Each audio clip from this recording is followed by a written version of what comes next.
pray. Let us work, let us pray. You and I, self-reliance is the way black people today. Let us work, let us pray. You and I, self-reliance is the only way, only way. We study Garvey, come make we study Garvey. Yeah, yeah. What me say?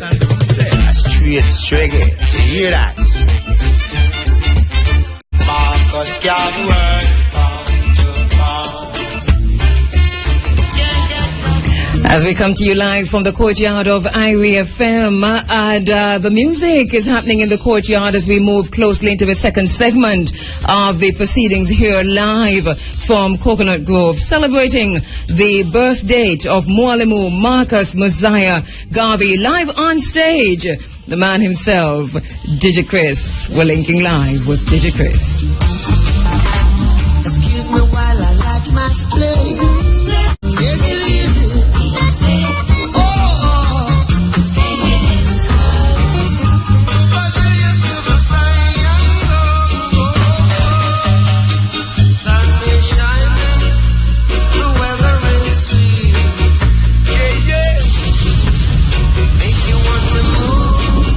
Welcoming the listeners on the internet at iriefm.net on the 107s, 107.1 all the way to 107.9. Thank you for joining us.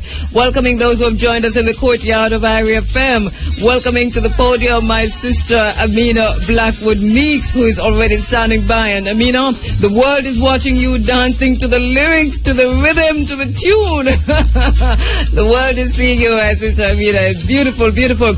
All right, we're going to be throwing things over to my sister Amina Blackwood Meeks, who is a cultural icon here in Jamaica, someone who is heavily and has heavily invested in African Jamaican culture, the education of it. You know, earlier we heard from our guests who were on from the USA and from Uganda and so on. And one of the things that was discussed was the teaching of Marcus Garvey in school, and leading that at the forefront. Yes, a long way to go, but leading that at the forefront of that is our sister Amina Blackwood Meeks, who's ensuring that one foot is in, one toe is in, one finger is in, and we're getting in bit by bit. And there is a program that is now has been developed with our sister at the helm, ensuring that that happens. A little way to go, but it is in the schools and it is happening. So we give thanks to her leadership on that. We're going to be throwing it over to Amina Blackwood Meeks live on stage in the courtyard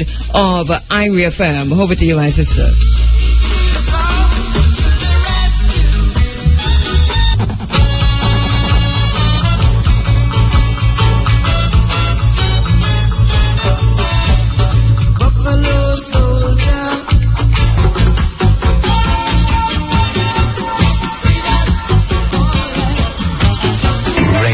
All my warriors to the front line. Calling all my warriors to the battlefield. Calling all the sisters and brothers who are underneath the tent to just come forward to this area for the next segment of the program. Calling all my warriors to the front line. I want to know if the blood in your vein is real. Can you bring the children to the front, please? Bring the children to the front. Calling all my warriors to the battlefield. Let me know if the blood inside your vein is real.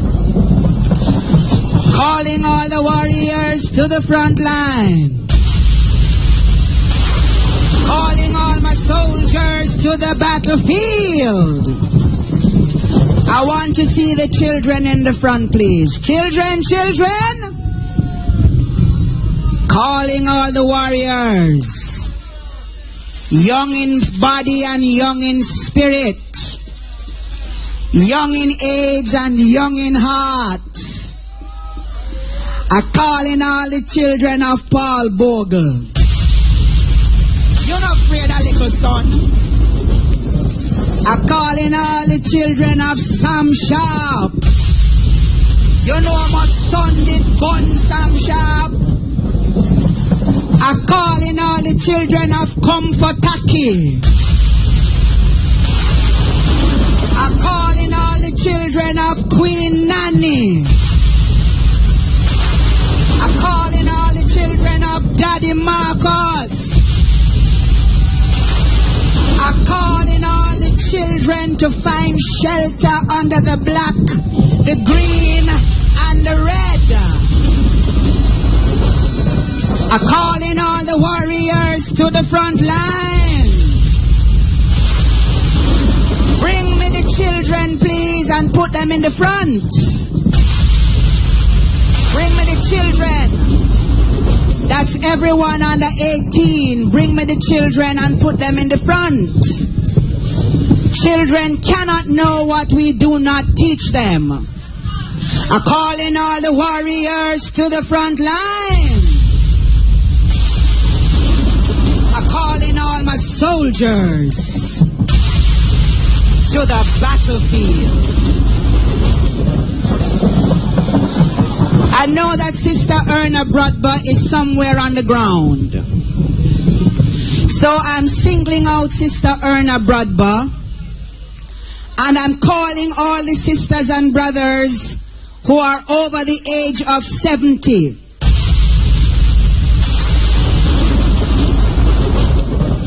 And I'm asking you to give us permission to continue. Sister Erna and all the sisters and brothers who are over 70, raise your hands and give us permission to continue, please. Give thanks. Give thanks. Give thanks. It is customary that when we present ourselves to the benevolent ancestors, to the divine beings of light and love, that we seek the permission of our elders. Can you give the elders a round of applause, please?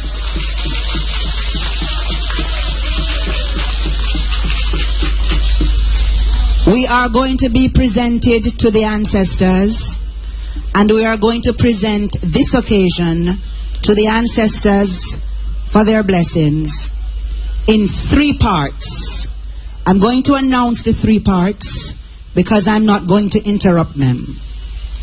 The last of the 3 parts will be a recitation of the Mwata Mseme in the Kikongo language by Dr. Rahu Imhotep Kemetba. The second part will be the blowing of the Abeng by Gama Gloria, the paramount queen of the Maroons. Please put your hearts, your minds, and your hands together and present to the ancestors for the first part of our collective presentation, Nana Tendai Fuldai.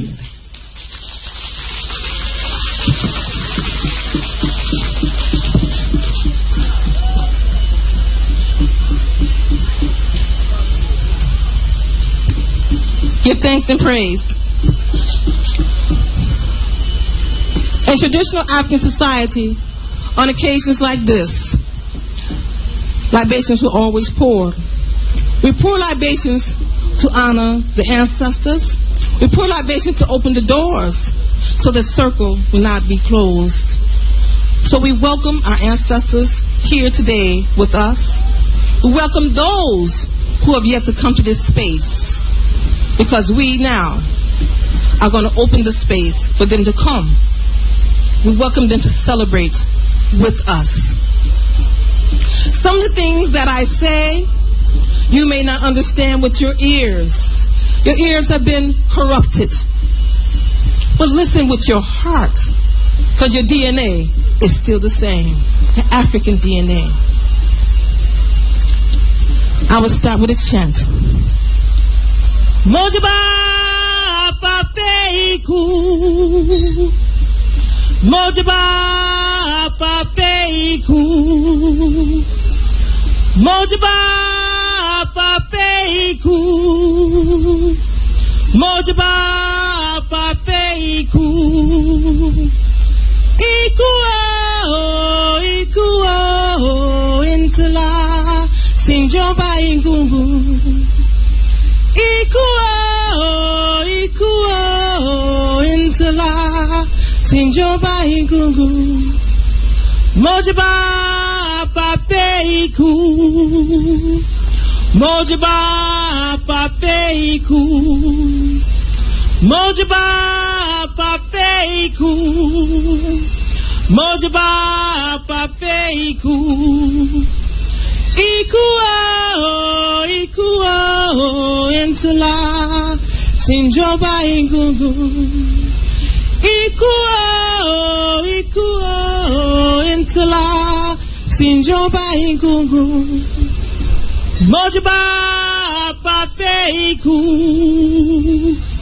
Mojaba pape iku. Mojaba pape iku. Mojaba pape iku. Iku intala sinjoba ingungu. Iku intala sinjoba ingungu. We pull our obeisans first and foremost to honor the Most High. We say, Ashe. Ashe is a power word, means so it will be. So we say Ashe, because this is what we want to be. We pull our obeisans. Thank you. We pull our obeisans to honor Yemanja, Oshun, Abatala, Elegba, Ogun, Oye, Shango. We pull our obeisans to honor us. We pull our obeisans to honor those Africans who were taken from Mother Africa and put into those dungeons. The names we may not know, the faces we may not know, but the spirit we will always know, because we will be part of that spirit forever. We say Ashe. Some of them poured dirt into their mouths as they were taken from those dungeons and put into the ships. That will remind them of who and where they come from. We say Ashe.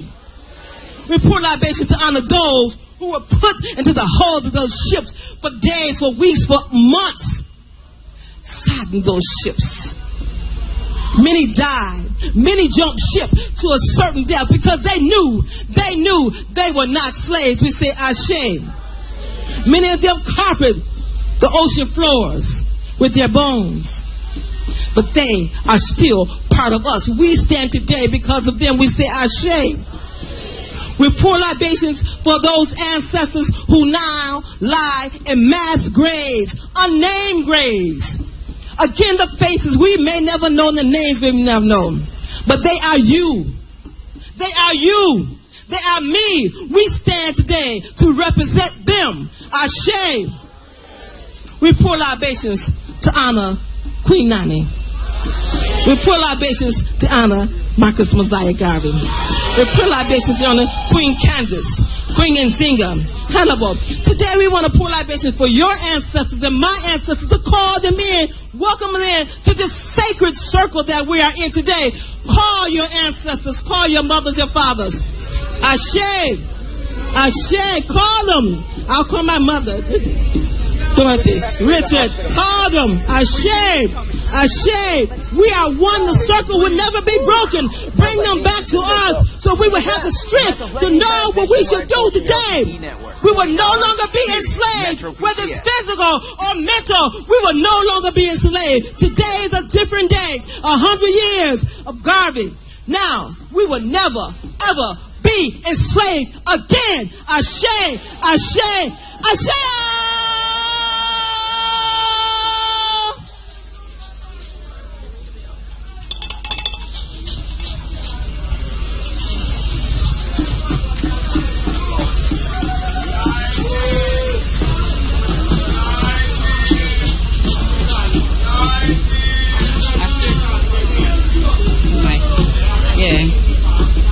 Greetings. Greetings in the name of the Most High.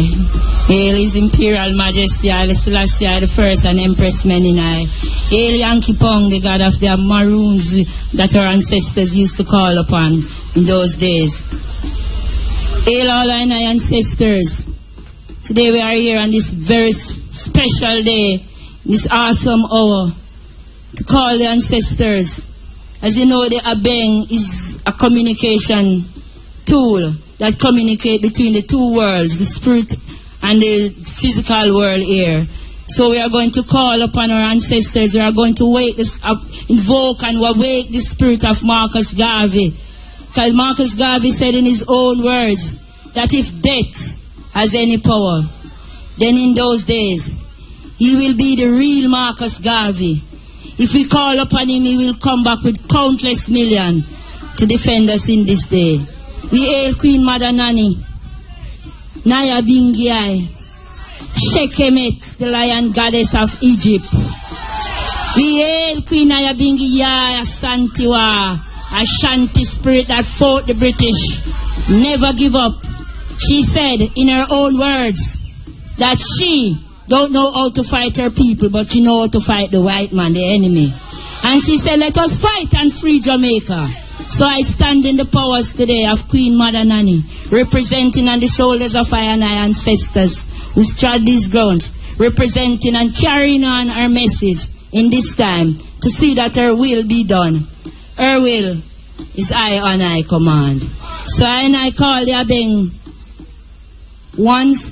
This is a brother from Maroon Nani Town herself, who's coming to sound the Abeng and to wake the spirit of our ancestors, especially Marcus Garvey on this day. Go for it. Eyes is eye.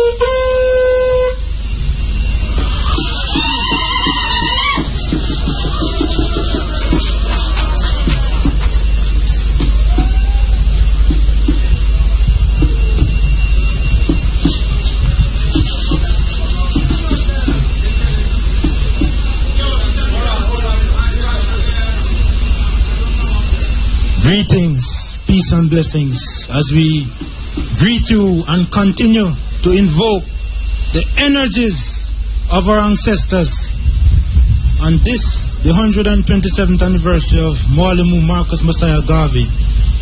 As the sister said before, even if you don't understand the words, his words sound and power. So you will feel the energy. Matondo tatan zambi mpungu tulendo. Enzituzu tatan zambi mpungu tulendo. Yenge muenkembo batatan zambi ba mpungu tulendo tulenveni. Zenina mono inkumbu. You reply, yenge, which means peace. Yenge, yenge, yenge. Matondo tatan zambi mpungu tulendo zane simbi lowa. Matondo tatan zambi mpungu tulendo zane simbi entonto. Matondo tatan zambi mpungu tulendo za mupepe.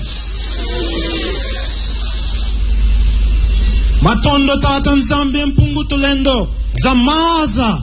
Zenina muntu.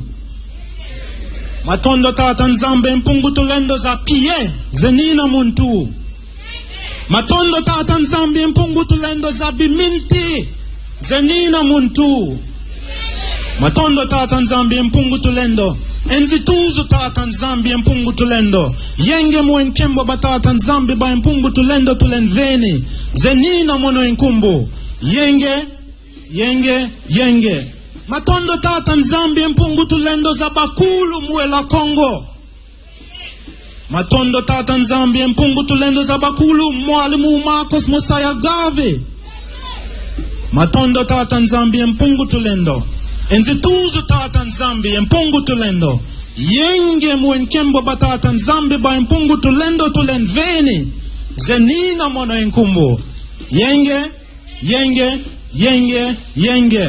Tuau inter, tuau ank inter, tuau medu inter, interu, interhu ur, interhu ur.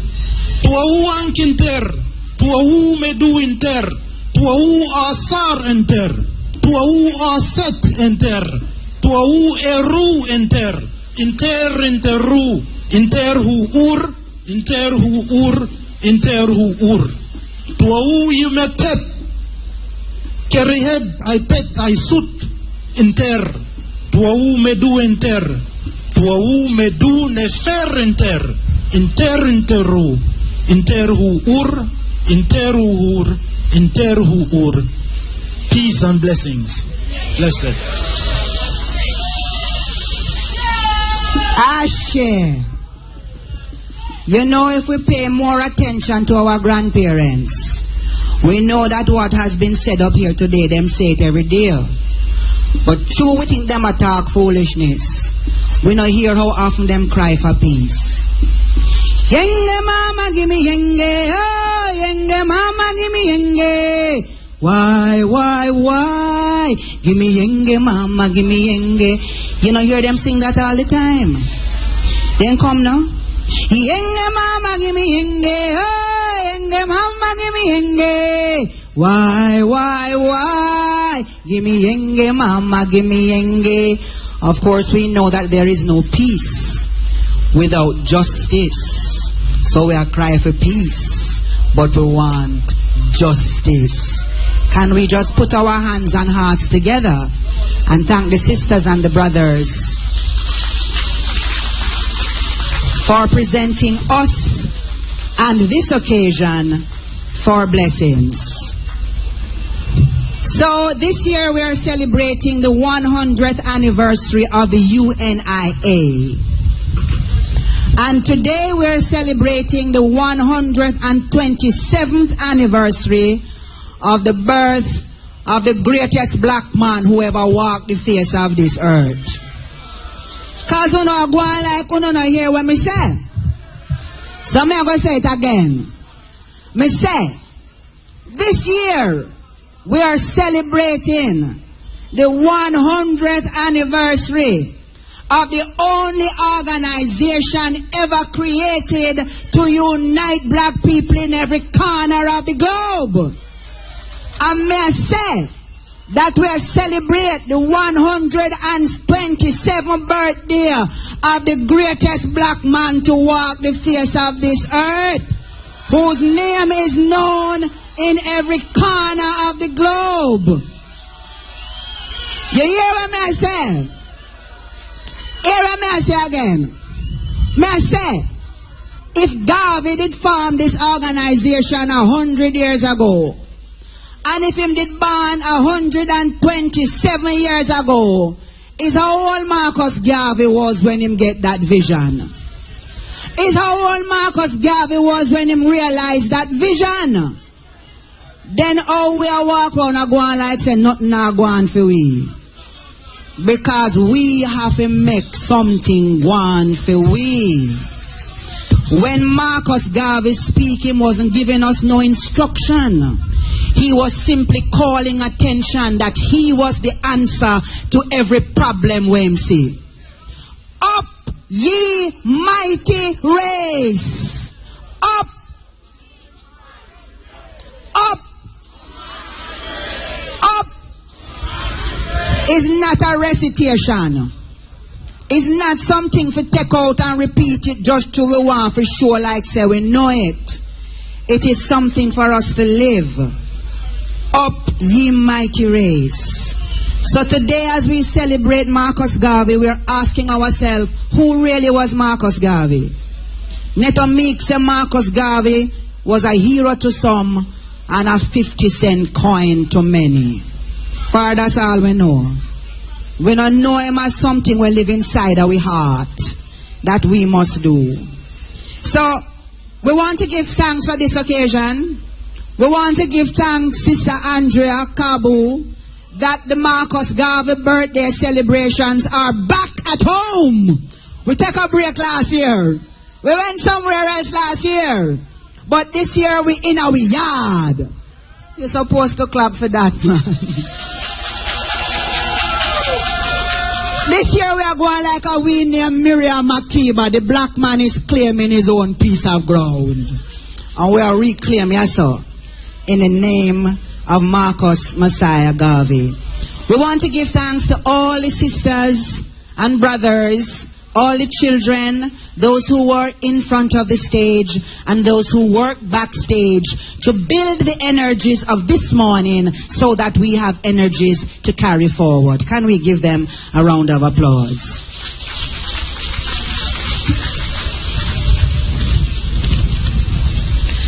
We give thanks for everyone who salute Marcus Garvey.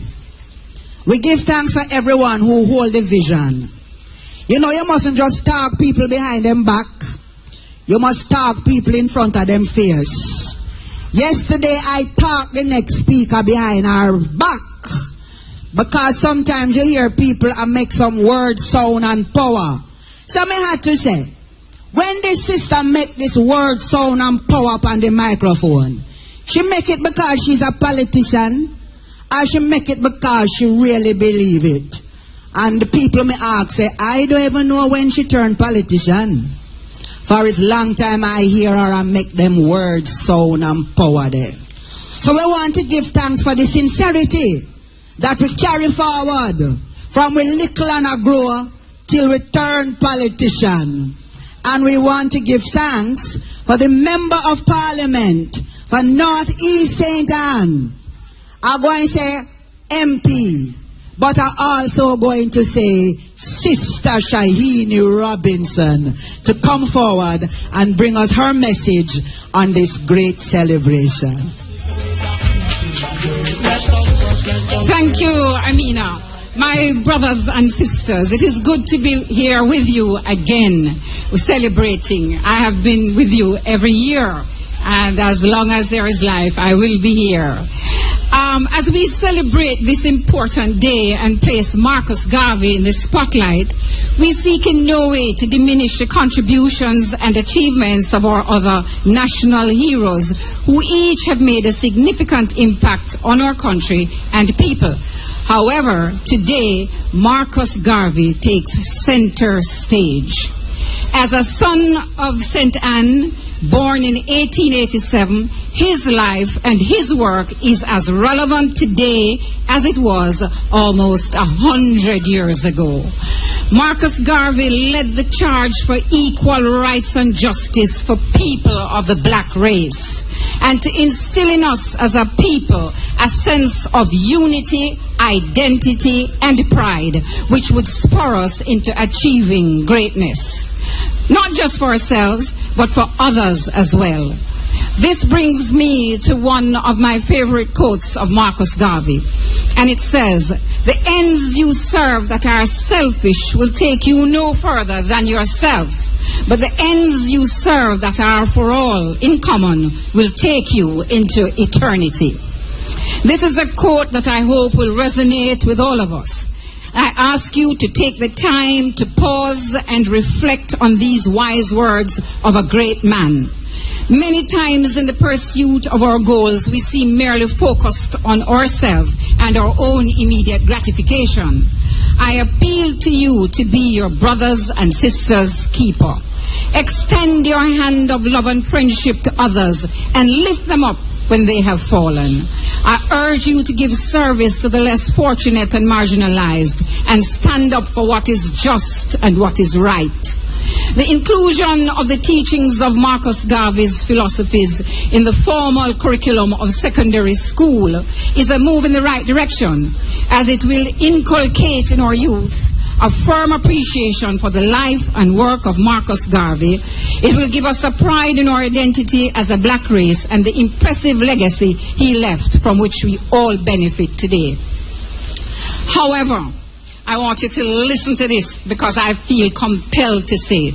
I am concerned, as I am very sure that many of you are, about a current trend known as the bleaching phenomenon which has developed in our society. Some of our people seem to have lost their way and abandoned their sense of identity. engaged in a struggle to define who they are. We need to recollect and reinforce the teachings of Garvey and encourage our people to embrace their sense of blackness and develop love for who God made them to be. As Marcus Garvey said, the black skin is not a badge of shame, but rather a glorious symbol of national greatness.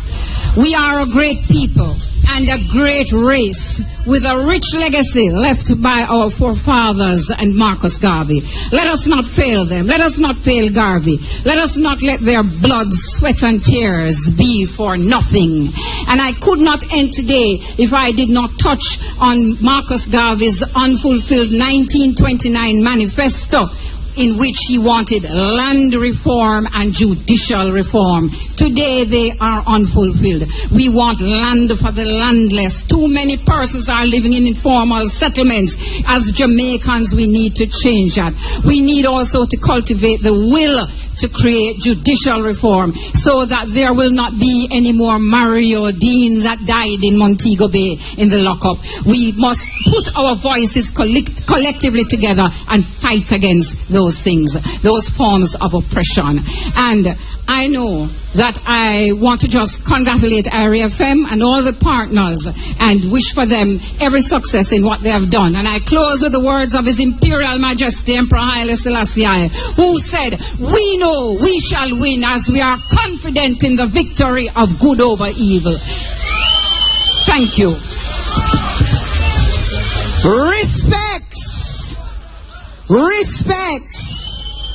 Respects to the Member of Parliament for North East St. Anne, Shahini Robinson. Here what Marcus Garvey say again.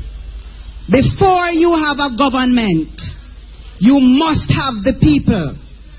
Without the people, there can be no government. The government must therefore be an expression of the will of the people. As you know, this program is live. We're going to take a commercial break, but you not take no break, because guess what? During the break, we're going to play some music, and you're going to have a conversation with a sister or a brother or a child.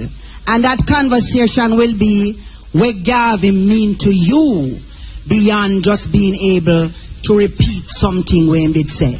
Commercial break, and we come forward in a little while.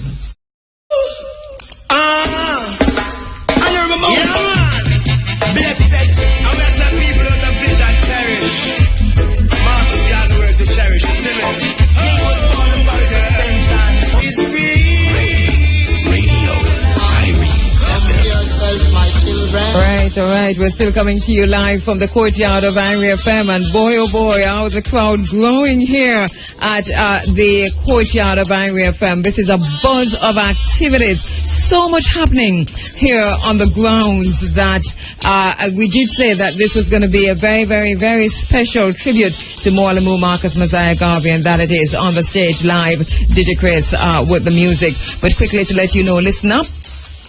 Top draw dollars, pick 2, pick 3, pick 4, cash pot, lunchtime draws are up at 1 o'clock, and that's coming up in just about 4 minutes. In the meantime, we're throwing it to the stage where DJ Chris is holding down the fort with the music.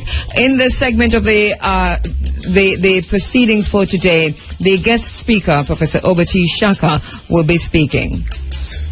Segment of the proceedings for today, the guest speaker, Professor Oberte Shaka, will be speaking.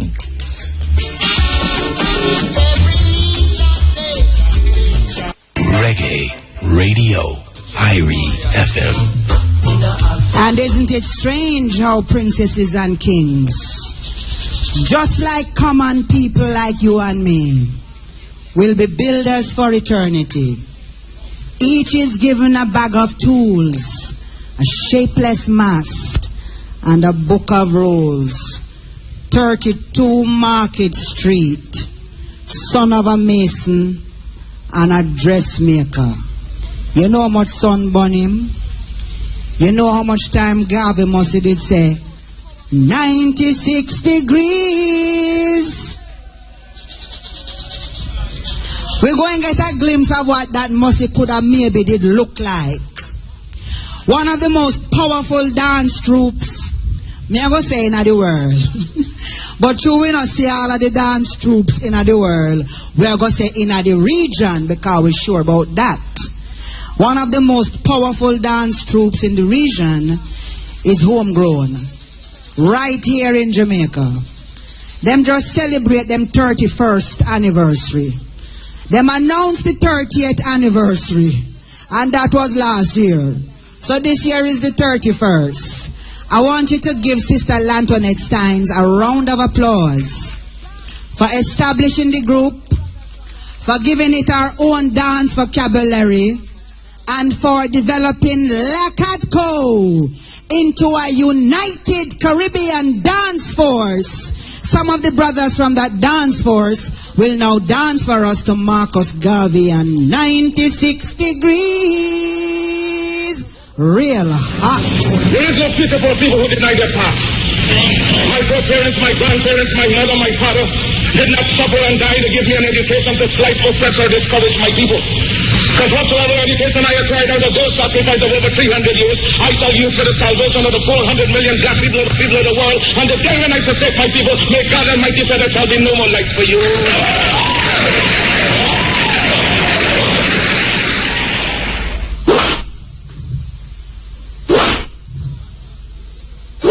96 degrees in the shade. Time on Irie FM now, 13 minutes after 1 o'clock as we come to you live from the courtyard of Irie FM. We throw you back to the stage where Amina Blackwood Meeks is on. Him is a song of praise to the Most High. Marcus Garvey did write that. You know that Marcus Garvey was a poet. Yeah, you never know that. The more we live, the more we are going to learn about Marcus Messiah Garvey, Mwalimo, the teacher.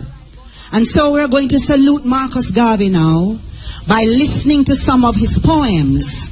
And these poems are going to be read by the poets who always write about Marcus Garvey and talk about Marcus Garvey, but more importantly, by the poets who have been on the running African.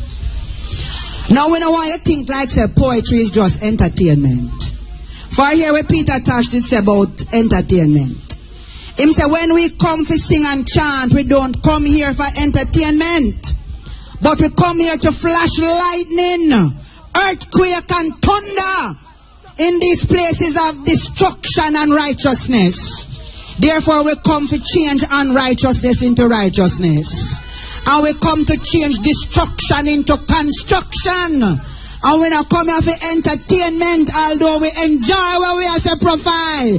We come here for flash lightning and thunder and make we God do what? Flatter, scatter and batter. And that we are defend. Because in November, on the 15th of November, will be 50 years since we declared Marcus Garvey a national hero. For just what, build up a statue? For say that statue they represent my hero. No man. We come to clean up Babylon. And that we come to do. Burn out corruption. And so the poets who are going to be reading for us the words of Marcus Garvey, his own poetry.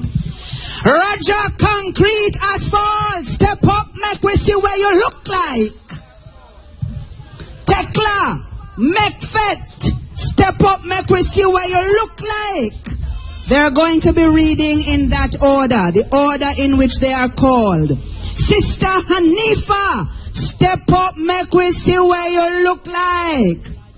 Now I have to pause before I introduce the next poet. Because the next poet is my son, Neto Shiloh Meeks, who you know, fighting back from a serious illness, and decides that today now pass, and him is not part of the salute to Daddy Marcus. Neto, still Shiloh, Maceo, Meeks, step up, make we see where you look like. Asheo. Followed by the mighty Jinsu. Peace in the streets. Whoa! Check it out. On SoundCloud, or Cloud Sound, or something up there, sir. You know, plenty of it up on the internet, and we are just being victims of digital colonization. For we now check out the serious thing we are going on there. We are check out who for cusp on Facebook and all of that. Yeah. Book and face now. Jinsu up on Cloud Sound. A SoundCloud, don't it? Peace in the streets. Kshema Francis, we are come to it. Kshema, Sister Kshema. Me say she work hard is a shame. Me say then give her some trouble yesterday is a shame. Me not think she go home last night is a shame. Takura, the farmer, him farm food and him farm words. Sister Cherry Natural, bring the poem come. Bring the poem come, Sister Cherry. Bring the poem come. And then the daddy, the Dan Gorgon of poetry. Him coming, I'm on a foot. With him on of him foot. Cause them love talk about Muta have on barefoot. And the bear have him on a foot. And Muta have him on a foot. And black people fi stand up on them on a foot. Sisters and brothers, the poets from the Running African with the poetry of Marcus Mosiah Garvey. Say, Africa for the Africans. Like America for the Americans. This, the rallying cry for a nation, be it peace or revolution. Blacks are men, no longer cringing fools. They demand a place, not like weak tools, but among the world of nations great. They demand a free, self-governing state. Hurrah, hurrah! Great Africa awakes. She is calling her sons, none forsakes. But the colors of nation runs, even though assailed by enemy guns. Cried loud, shouted long, hurrah, time has changed, so hail New Africa. We are now awakened, rights to see. We shall fight for dearest liberty. Mighty kingdoms have been truly reared. On the bones of black men, facts declared. History tells this awful, pungent truth. Africa awaits to her rights, forsooth. Europe cries to Europeans, ho! Asiatics claim Asia so. Australia for Australians. Africa for Africans. Black men's hands have joined now together. They'll fight and brave all death's weather. Motherland to save and make her free. Spreading joy for all to live and see. None shall turn us back in freedom's name. We go marching like men to fame. We have given laws and codes to kings, sending evil flying on crippled wings. Black men in groups reassemble, rich and poor and great and humble. Justice shall be their rallying cry when millions of soldiers pass us by. Look for that day coming surely soon, when the sons of Ham will show no coon. Could the mighty deeds of failure do, when we shall bring giants for peace to sue. Hurrah! Hurrah! Better times are near. Let us front the conflict and prepare. Greet the world as soldiers bravely true. Sunder not. Africa shouts to you.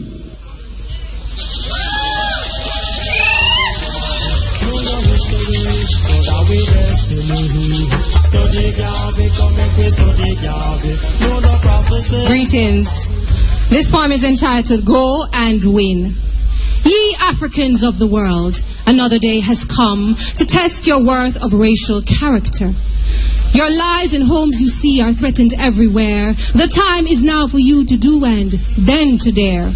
Your youth must struggle with the facts as they are seen and blaze the trail for home and life redeemed. Your hope, I claim, is in the courage of the time. So go ye forth and win the battle that's sublime. Give thanks. Aye, aye. Forward, soldier. Aye, aye. What is in thy bosom? Pluck it out. Is it genius? Is it talent for something? Then let's have it. All right. Have it. Aye, aye. Selassie. Who said the black man never lived? Me say, who said the black man never lived? Who said the black man never lived? In history his deeds most great? The liar, the thief and cowardly man who tries to boss the African's fate. He gave to Europe codes as laws and took the Greeks from out of their pen. He sent his gods to foreign lands to show the light to other men. So let black man feel as proud men should, for they do have a past most bright. They gave out thoughts and made men think of them as gods far up the heights. Heights! Heights! Aye, aye. Greetings, Rastafari. The mother of all nations is Mother Africa. Therefore, it is the most natural thing in the world that, as the Bible promised, that the son of Jah should come forward of Garden of Eden, Ethiopia. Therefore, it is most natural that he should come in the fullness of his imperial majesty, Haile Selassie I Jah Rastafari. And I give thanks and praise. If the poem I read to you sounds familiar, then it's because the message is very important. It's very important. Marcus Garvey, in about 1998, I did a program for Running African, dramatizing Garvey's poetry, The Tragedy of White Injustice. At that time I said, it was 1998, that Garvey wasn't simply a black poet, but a philosopher for the world. And when you think of Pan-African, Pan means world, and that all the world is African. And therefore, Garvey emphasizes the need to be African, the need to know within yourself that since you come from the beginning, there is no problem in the world that is not possible to solve within your own faculties. And that's something we don't know. I attended the first meeting of the Ganja Association, and everybody is getting so hot and so excited about the holy herb, of how they can make money out of it. And they had the Minister of Justice on the line, and I asked him this question: why is it time and time again the government, the people of Jamaica, cannot see what is good for themselves and take the initiative? Why it is that they have to be like coons, like follow fashion monkey? Why it is that we don't have the confidence to know we can solve any problem in the world for our own people, because we come of the first people of a philosophy to keep the world alive and to be in rhythm with the logic of nature. Are we to be some coon or some follow fashion monkey? Say Africa for the Africans. Say Africa for the Africans, like America for the Americans. This the rallying cry for a nation, be it in peace or in revolution. Blacks are men, no longer cringing fools. They demand a place, not like weak tools, but among the world of nations great. They demand a free, self-governing state. Yes, yes, great Africa wakes. She's calling her sons, her daughters, and none forsakes. But the colors of the nation runs, even though assailed by enemy guns. Cry it loud and shout it yon. Hurrah! Time has changed, so hail New Africa, not selling out to Chinese or other foreign ones. We are now awakened, rights to sea. We shall fight for dearest liberty in Missouri or jam down. Read and know, mighty kingdoms have been truly reared on the bones of black men, facts declared. History tells this awful pungent truth. Africa awakes to her rights forsaken. Europe cries to Europe, oh, Asiatics claim Asia. So, Australia for Australians and Africa for the Africans. Which is why Garvey said in an article in the Negro World of 1929, in May 1929, that Africans, black people, are not here for fun, but to salvage the decadent Western white civilization. And that is why His Majesty said, all that Africa needs is within her. And when African people come together, righteous, then the world will come together, because it is our divine destiny. And that is why Garvey continues to explain why we must know we are Africans to make our own decisions for the benefit of the whole world. Black men hands have joined now together. They will fight and brave all death's weather. Motherland to save and make her free, spreading joy for all to live and see. None shall turn us back. In freedom's name we go marching like to men of fame who have given laws and codes to kings, sending evil flying on crippled wings. Black men shall in groups reassemble, Pan-African, the world as Africa, rich and poor and the great and humble. Justice shall be our rallying cry in Missouri or jam down when millions of soldiers pass us by. Look for that day coming, surely soon, when the sons of Ham will show.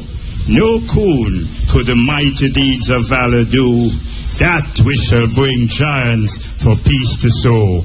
Babylon must bow to eternal truth of logic in Mother Nature's Africa. Hurrah, hurrah, better times are near. Let us front the conflict and prepare. Greet the world as soldiers, bravely true. Tarry not, Africa shouts to you, you, and you. Rastafari. Freedom's noble cause. Behold the day a century old, when fathers' cares were lifted off, no more as cattles to be sold, on block, on farm, on ship or wharf. The sins of other men had made the world a living hell those days. But even as all sin do fade, the curse is gone, true freedom says. Profound regret we manifest that slavery brought us here, but God has done for us the best and kept us in His kindly care. And now we rise as children new to fight the battles fresh and keen. Our people then were sad and few, but now the millions can be seen. A century of histories has brought us slaving, trusting laws, and so we bless their memories and sing for freedom's noble cause.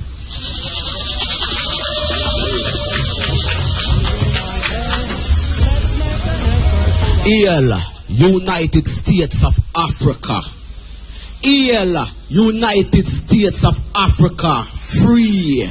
Hail, motherland, most bright, divinely fair. State in perfect sisterhood, united. Born of truth, mighty, those shall ever be. Hail, sweet land of our fathers' noble kin. Let joy within thy bones be forever known. Friend of the wandering poor and helpless thou, let all light such a freedom reigns within. From Libya's peaceful western coast to the foaming cape of the southern end, there's but one law and sentiment sublime, one flag and its emblem of which we boast. The Nigerias are all united now, Sierra Leone and Gold Coast too, Gambia, Senegal, not divided, but in one union, happily bow. The treason of the centuries is dead. All alien whites are forever gone. The glad home of Sheba is once more free. The world, the black pan, raised his head. Beckerland, a state with Kenya, members of the Federal Union Grand send their greetings to Sister Zanzibar, and so does lasting Tanzania over the grandmother Mozambique. The pretty Union flag floats in the air. She is sister to the Somaliland, smiling with the children of Dohemi. 3 lusty cheers for all Busterland, Timbuktu, Tunis and Algeria, Uganda, Cameroon, all together are all in union with Niceland. We wait long for fear in Morocco. Now with Guinea and Togo, she has come, all free and equal in the sisterhood, like Swazi, Fuzuland and Congo. There is no state left out of the union, the east, west, north, south, including central, and here in the nation, strong forever, over blacks in glorious dominion. Hail, United States of Africa. Hail, United States of Africa, free country of the brave, black man's liberty, state of the greater nationhood. Thou as one, a new life for the race has just begun. Marcus Garvey, Selassie. Yeah. Get up and go. Are we ready to get up and go? Are we ready to get up and go? Yeah, get up and go. Please clear the way and let me pass. If you intend to give up here, it seems a shame that you should yield your life without the fullest share. Get up and go. You are a coward for your pains to come this way and then blow out. Real men are made of stuff to last, which they themselves will never doubt. Get up and go. Get up and go. You broken bits of flesh, take courage and go fighting on. For every black man there is a day which pride in race has well begun. Get up and get up and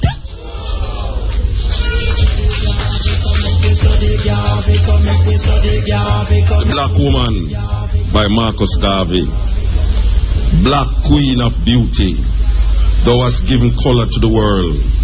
Among other women, thou art royal and the fairest. Like the brightest of jewels in the regal diadem, shinest thou, goddess of Africa, nature's purest emblem. Black men worship on thy virginal shine of truest love, because in thy eyes are virtues steady and holy mark, as we see in no other, clothed in the silk or fine linen, from ancient Venus, the goddess, to mythical Helen. When Africa stood at the head of the elder nations, the gods used to travel from foreign lands to look at thee, on couch of costly eastern materials, all perfumed, reclined thee, as in thy path flowers were shown, sweetest that bloomed. Thy transcendent marvelous beauty made the whole world mad, bringing Solomon to tears as he viewed thy comeliness. Antony and the elder Caesars wept at thy royal feet, preferring death than to leave thy presence, their foes to meet. You in all ages have attracted among the world and caused many a bloody banner to be unfurled. You have sat upon exalted and lofty eminence to see a world flight in your ancient African defense. Today you have been dethroned through the weakness of your men, while in frenzy, those who have carved your smiles and your hand, those who were all monsters and could not with love approach you, have insulted you, pride, and now attack you, good virtue.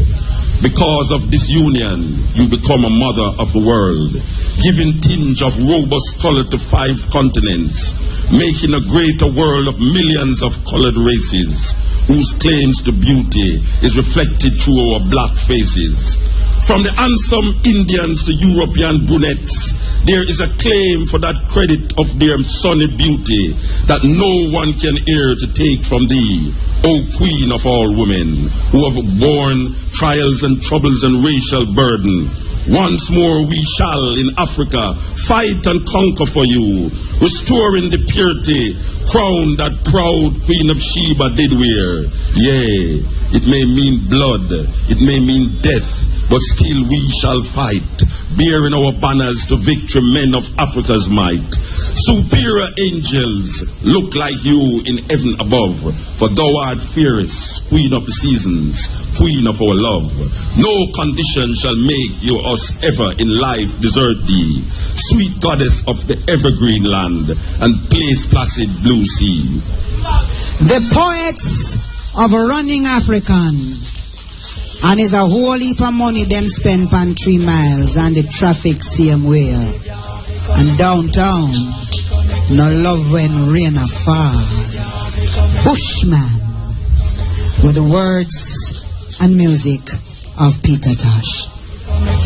Greetings in the name of His Imperial Majesty Emperor Haile King Selassie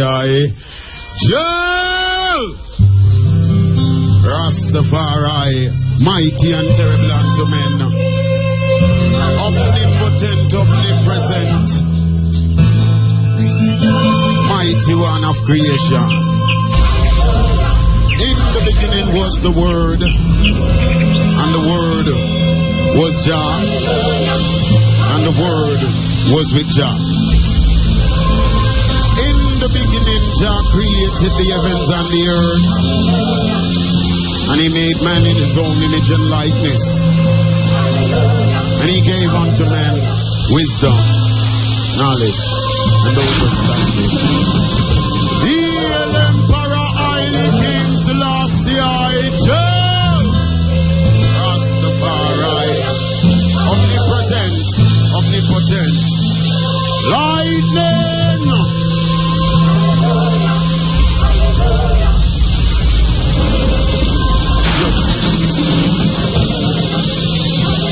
Jah is my health and my strength, so whom shall I fear? He is the shield on my right and my left hand, so whom shall I be afraid?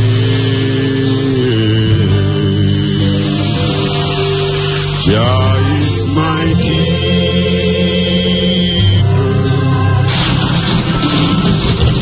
Jah is my light and my salvation, so whom shall I fear? He is my guide when I step out and forward Him, so whom shall I be afraid?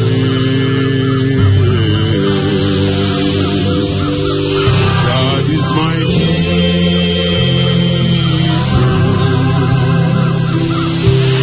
Jah is my guide in my resting and my rising, so whom shall I fear? He is my guide throughout this creation, so whom shall I be afraid?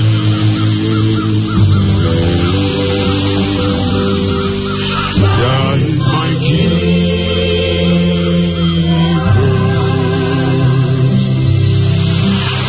Jah is my guide when the pestilence and Philistines come down upon I and I. So shall I fear? He is my guide when the enemies come down and upon I and I and I and I. So shall I be afraid?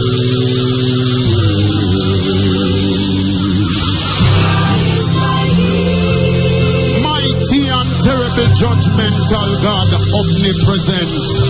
Jah is my guide when the pestilence of darkness come down upon I and I. So whom shall I fear? He is my guide from the vampires that walk at night. So whom shall I be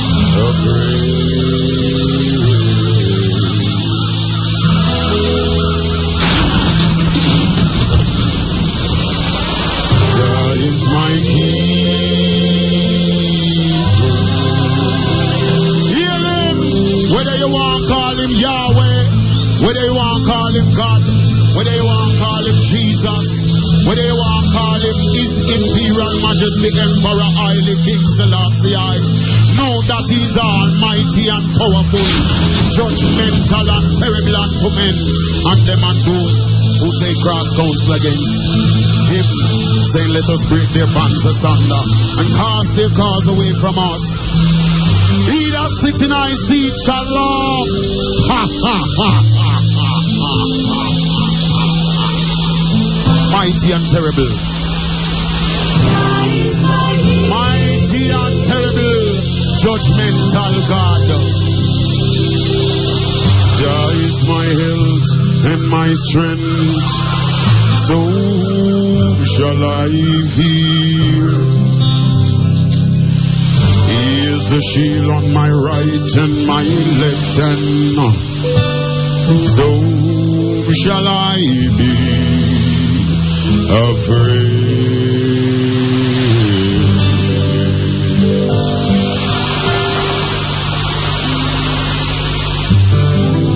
Jah is my king. Mighty and terrible. Judgmental God, Emperor Haile King Selassie, Jah, Rastafari, kill, cramp and paralyze all men and people who take cross counsel against the anointed saints. Rise and stand up, black nation, know yourself, know your God, know the Almighty. Heal, Jah, Rastafari, judgmental God, mighty and terrible. Rastafari, the Bushman. Muta, I wonder if you see what going on a while ago. All them poets here, 2 command pan 1 program, 2 command pan the other program, 3 and 2 and 2. And today we have just anointed and appointed them the running African poets. You're supposed to clap for that. Mighty and thunderable. Give thanks. Sister Cherry, Takura, Kshema, Tekla, Anifah. Concrete. Peace in the streets. Jinsu and Neto. Still, Shiloh, the Mika kick up rumpus. Muta, I want to encourage all of these people to go buy something from someone who exhibit out there. So, for them now, just exhibit. You know why? For Marcus Garvey, they talk about economic empowerment. And every time you buy food and carry in your house, I wonder if you know who for pocket the money going on.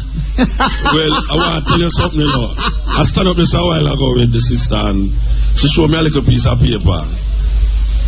And believe you me, it's shocking. You know why it's shocking? Because most of it there are African people. The majority of it there are African people. But she go and read the statistics to you. Where entire hear the statistics here. You go and wonder what the hell is happening in Jamaica. So we're going to ask the question again. Every time you buy out some grocery, you know who on the grocery shop them? What you say? And every time you buy a piece of jewelry, who from pocket you put money in her? That name economic empowerment. And who for black person pocket you put money in her? Alright, for I hear how this go now. There's a place called Statin that collect the statistics, the Statistical Institute of Jamaica. And them have, may I go tell Muta something? Listen to what you say, and them have some statistics of what go on. First of all, them say it takes 1% of any population to significantly alter the character of that population. Yes, man. Them say we have 26,000 Rastas in Jamaica. That's exactly 1% of the population. If you think say 1%, no, we know say a good a little more than that. But if you think say 1% not have any use, check that. How many white people you think are in Jamaica? Listen to this. How much white people you think in Jamaica? Less than 5,000. 4,716. 4716. You see when you show me that? My mom have come here and say, I think some more white people did in Jamaica. 4,700 white people in Jamaica. How many Chinese? How much? Wait, how much you think? 5,150. How many Arabs?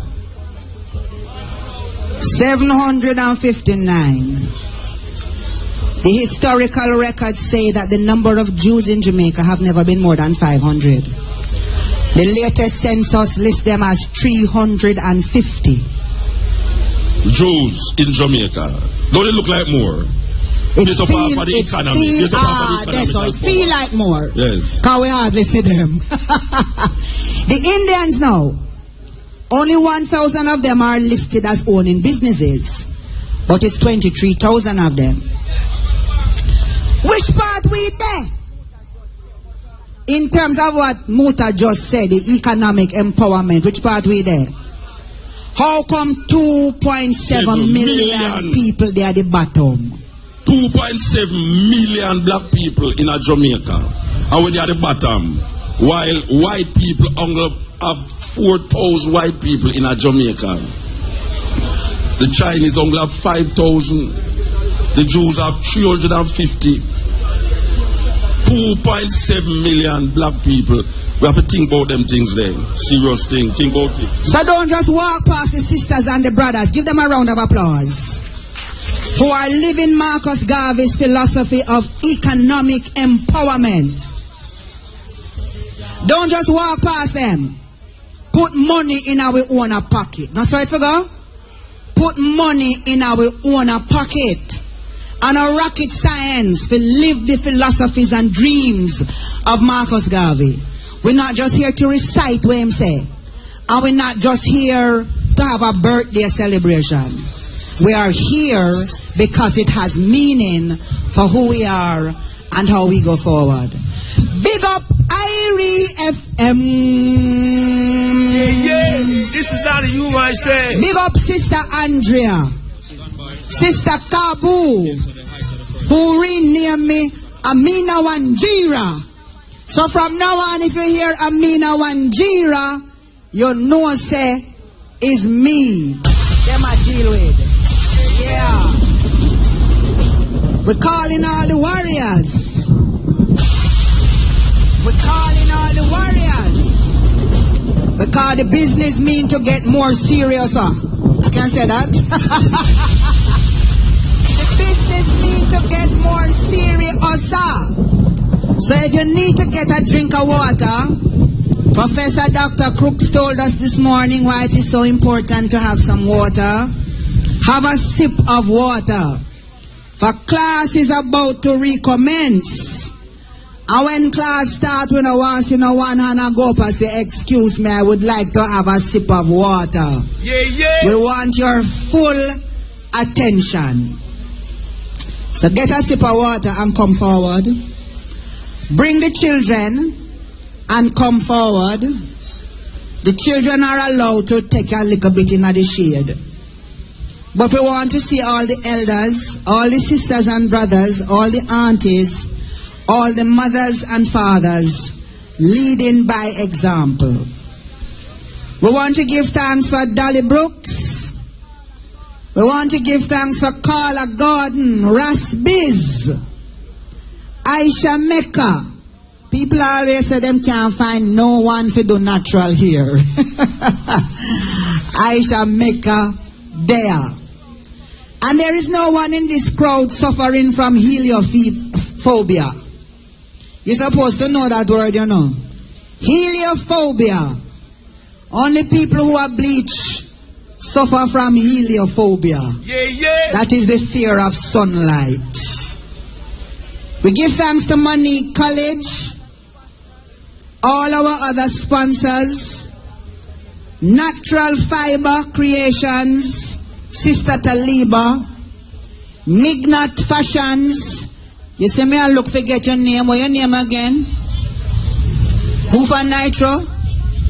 Liquid Herbal Nitro. Yes. Big up Liquid Herbal Nitro. Mignat Fashions. Mama Coffee.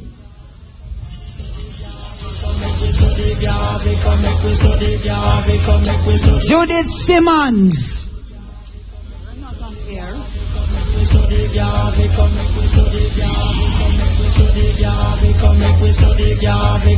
Delexis Pharmacy. Put your hands together for all the wonderful sponsors. I just gave you the name of the sponsors and the name of all the sisters and brothers who are living the dream of economic empowerment. And big up yourself. Wanna mean to yourself, man? Big up yourself, clap yourself, and that will mean for say. And bring the children, come. Today we are celebrating our first national hero, conscious that no other Jamaican, no matter where we do, no other Jamaican has had such a profound international impact in a time when them tell we say black people must step back. So we big up Daddy Marcus, and this morning we heard about all the various places across the globe that are celebrating Marcus Messiah Garvey even as we speak. Later on in the afternoon, Sister Isis is going to join us, and Sister Isis is going to join us with some of the leading entertainers in Jamaica. But remember what Peter Tar say, you know, when we say entertainment, we're not coming off with just show with teeth and laugh. We're coming off with quake up some serious earthquake and lightning and thunder and all forms of unrighteousness.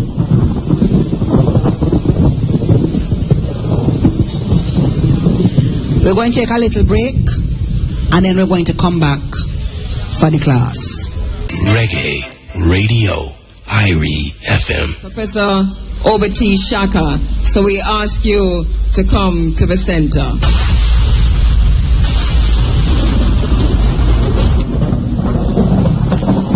Professor Oberte Shaka is an activist scholar, renowned public speaker, professor, workshop leader, author, leader, organizer, and visionary of exceptional influence, who addresses audiences in the United States, Britain, France, and Africa. For 38 years, Dr. T. Shaka was a professor at San Francisco State University, where he's now a professor emeritus and still continues to teach. Dr. Nathan here says, and I quote, Oberte Shaka is one of the key social philosophies in the African American race today, philosophers in the African American race today. The late Dr. Asa Hillard, a great educator and scholar, said of Dr. Oberte Shaka, and I quote, he is one of the most powerful, deep thinkers in the world today. When my family and I arrived in San Francisco in 1963, Oberte Shaka was a young, powerful leader in the middle of a civil rights struggle. Since that time, he has been totally consistent as an uncompromising truth seeker, visionary, organizer, and leader in African liberation in the United States and on the continent of Africa. He has published newspapers, he has led organizations, he has been and is a courageous activist, end of quote. In the course of his organizing, Professor Oberte Shaka, then known as Bill Bradley, while leading the San Francisco Civil Rights Movement, collaborated with Malcolm X and Martin Luther King around movement strategies. He worked with Deacons for Self-Defense, working with them in Louisiana in 1965 and with their West Coast representative Chili Willie. Dr. T. Shaka marched with Dr. King in Selma, Alabama in 1965, serving as a march leader in the Selma to Montgomery March. In 1995, Professor Oberte Shaka addressed the Million Man March, speaking to 950,000 black men and providing follow-up strategy for the march. Dr. Philip McGee, former Dean of the College of Ethnic Studies at San Francisco State University, observed that Dr. Oberte Shaka's scholarship has been field tested. Professor Oberte Shaka is the author of 5 books, each of which grew out of years of study and organizational practice. Dr. T. Shaka is a rare blend of a master scholar, master activist, and charismatic speaker, whose many years of organizing and scholarship has provided a rich body of experience in writing, teaching, and public speaking. Please put your hands together. Please come to the center and help me welcome to the podium our very, very special guest, activist, revolutionary scholar, Professor Oberte Shaka.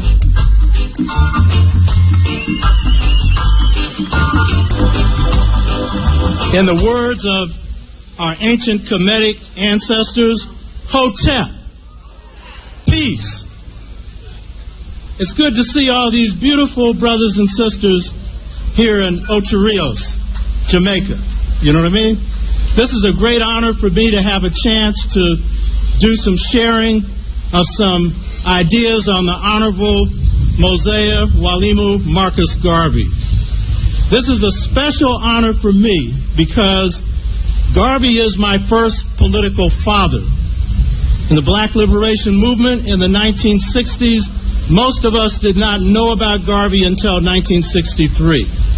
And so in the midst of leading a movement in San Francisco, I discovered Garvey and realized that this was the best organizer that Africans had produced up to that point, and we can say in the 20th century. And if we didn't draw from him, we were going to make some serious mistakes. So to honor Marcus Garvey in the 100th anniversary of the founding of the UNIA, it is a great honor to share some thoughts with you. I want to dedicate what I have to say to the sufferers, the poor, the people in Trenchtown, the people in Ocho Rios, the poor who are catching hell.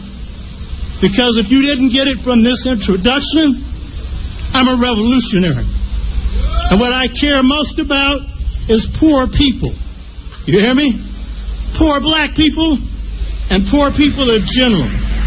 And so this speech, this presentation, is dedicated to the sufferers who are undergoing sufferation in this country, the sufferers in Africa, the sufferers around the world, and all sufferers. Because if you care about the least, you care about everyone. Am I telling the truth?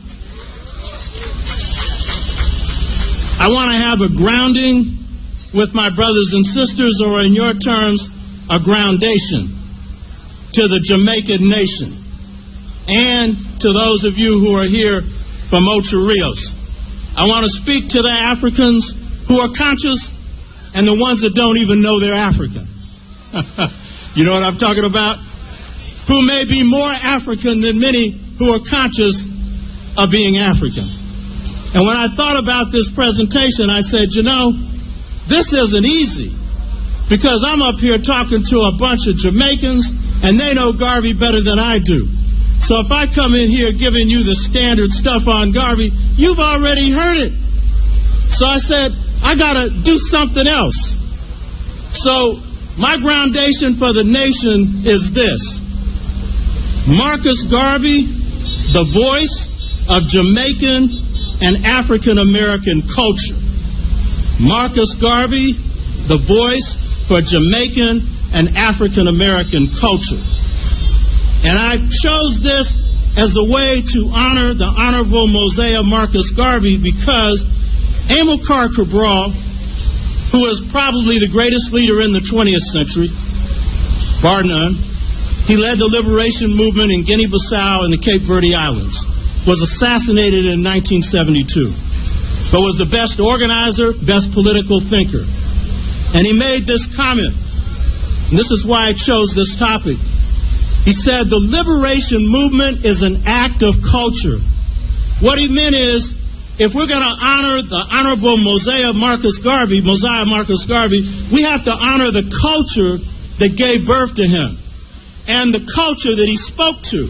Because black people would not have followed him had he not been true to the highest principles of our culture. Am I telling the truth? Cabral also said this: a people can measure their chance for achieving liberation by how different their culture is from the culture of the oppressor. To the extent that you take on the oppressor's culture, you won't even know you're oppressed. You know what I'm talking about? You'll suffer from the disease of whiteitis. You will be satisfied with your oppressed condition, and you will even say that you aren't oppressed. You haven't ever experienced racism, and you even love your enemy. Y'all know what I'm talking about? So, I want to talk about the popular culture that inspired Garvey, but I also want to speak to how liberation movements, when they speak to the highest levels of the culture, they raise the culture to a higher level. And Marcus Mosiah Garvey and the UNIA raised the culture of Pan-Africanism to a higher level. But it's only when you're true to the truth of the culture. Can I prove it? We have had for over a couple of hundred years of enslavement shoved down our throat the teaching that black is inferior. The blacker you are, the worse you are. And some of us even struggle to get out of blackness with skin bleaching cream or anything that will get us away from being our true selves. When God made us the world's first people, and as a result, we should be proud of this blackness. And I want to say to the Jamaicans, because a lot of people, when I say this, they will say, me too, but I'll say this. Many Jamaicans are descended from the Akan and the Asante in Ghana. Not all, but many. And what you know about the Akan is they are some of the most beautiful people on the planet. And this is my third time in Jamaica. And I think all black is beautiful, but I'm going to tell you something. Your ladies in here are some of the finest ladies on the planet Earth. You know what I'm talking about? And the men are too. And I'm not saying that to appeal to this audience. I'm married to a beautiful sister from Barbados. Raise your hand there. Pamela Hurley to Shaka. You know what I mean? And she's beautiful. And my mama was beautiful. But I've seen these Jamaican women, I say, my God. So we've had shoved down our throats this idea that black is inferior. But our culture, because what I want to speak to this afternoon is how Africans who were brought here from Africa, and you know the really only big difference between the African in Jamaica, Barbados, or the United States is they dropped you off in different islands and different places. We all came from the same place. Y'all know that? But then what happened in these places is we took Africa and we reshaped it in the environment in which we found ourselves. And we came up with a new African culture. The culture of Jamaica. You know, I look at Jamaica. Jamaica's little Africa. The conscious Africans know it. The Rastas know it. But the average Jamaican doesn't know it. You understand? And the thing is, what we did is we reworked out of the fundamental principles of African culture something new to suit this situation. So your patois, what is it? It's an African language. And when it's really spoke, I have to ask my wife to translate it. What'd they say? Huh? So, you know, when your culture is different from that of the oppressor, and when it reaches to a higher level, That's what gives you the chance for liberation. So they drummed in our head that we're inferior, they're superior. But in the United States, we came up with this idea of race consciousness. And the average black mother will tell their child, you're just as good as anybody else. The blacker the berry, the sweeter the juice. You understand? Now, these are black mothers who don't know squat about Africa, but they understand black pride. And I'm dedicating this to the sufferers because it's everyday black people that didn't know much about Africa, but who loved their blackness that woke this brainwashed so-called former Negro up. Kwame Ture, Stokely Carmichael said it was everyday black people, and he was a good friend of mine, who taught him to be proud of being black. So your chance for achieving liberation is measured by how different your culture is from the culture of the oppressor. We have had drummed into our heads for over 200 years, and there's a slave narrative in the United States where an enslaved African said, a savage in Africa, a slave in America or the Caribbean or anywhere else. And some of us still believe that. It's sad to say. You know what I mean? Because we've seen Tarzan movies. You know, we've seen how the media has distorted the image of Africa. And it's led some of us not to like ourselves. Am I telling the truth? But the fact is, the culture of Jamaica, the culture of the Caribbean, the culture of Africa from which it draws rests on a fundamental principle of humanism. And this principle says that God is in every human being that he, she created. And every human being is sacred, is divine. And so how can any human being be savage? So in the midnight of slavery, our people in the Caribbean, in the U.S., they refused to accept it. Isn't that amazing? Because they said no human beings should undergo this kind of sufferation. And so they came out of slavery. This is amazing because most people who have been enslaved came out real sick. They came out with their humanity intact. And the proof of that is how kind most of our people are.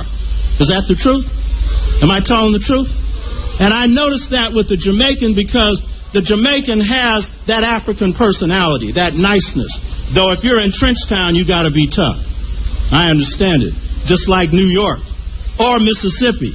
But even under the toughness of the exterior of the African American, touch him and you'll see somebody who's nice. You hear me? Basically nice. And that's a definition of being civilized, by the way. Civil is being nice, is being kind, and is being gentle. We have had shoved through our heads and our ears since enslavement this idea that the West is a democracy. United States is a great democracy.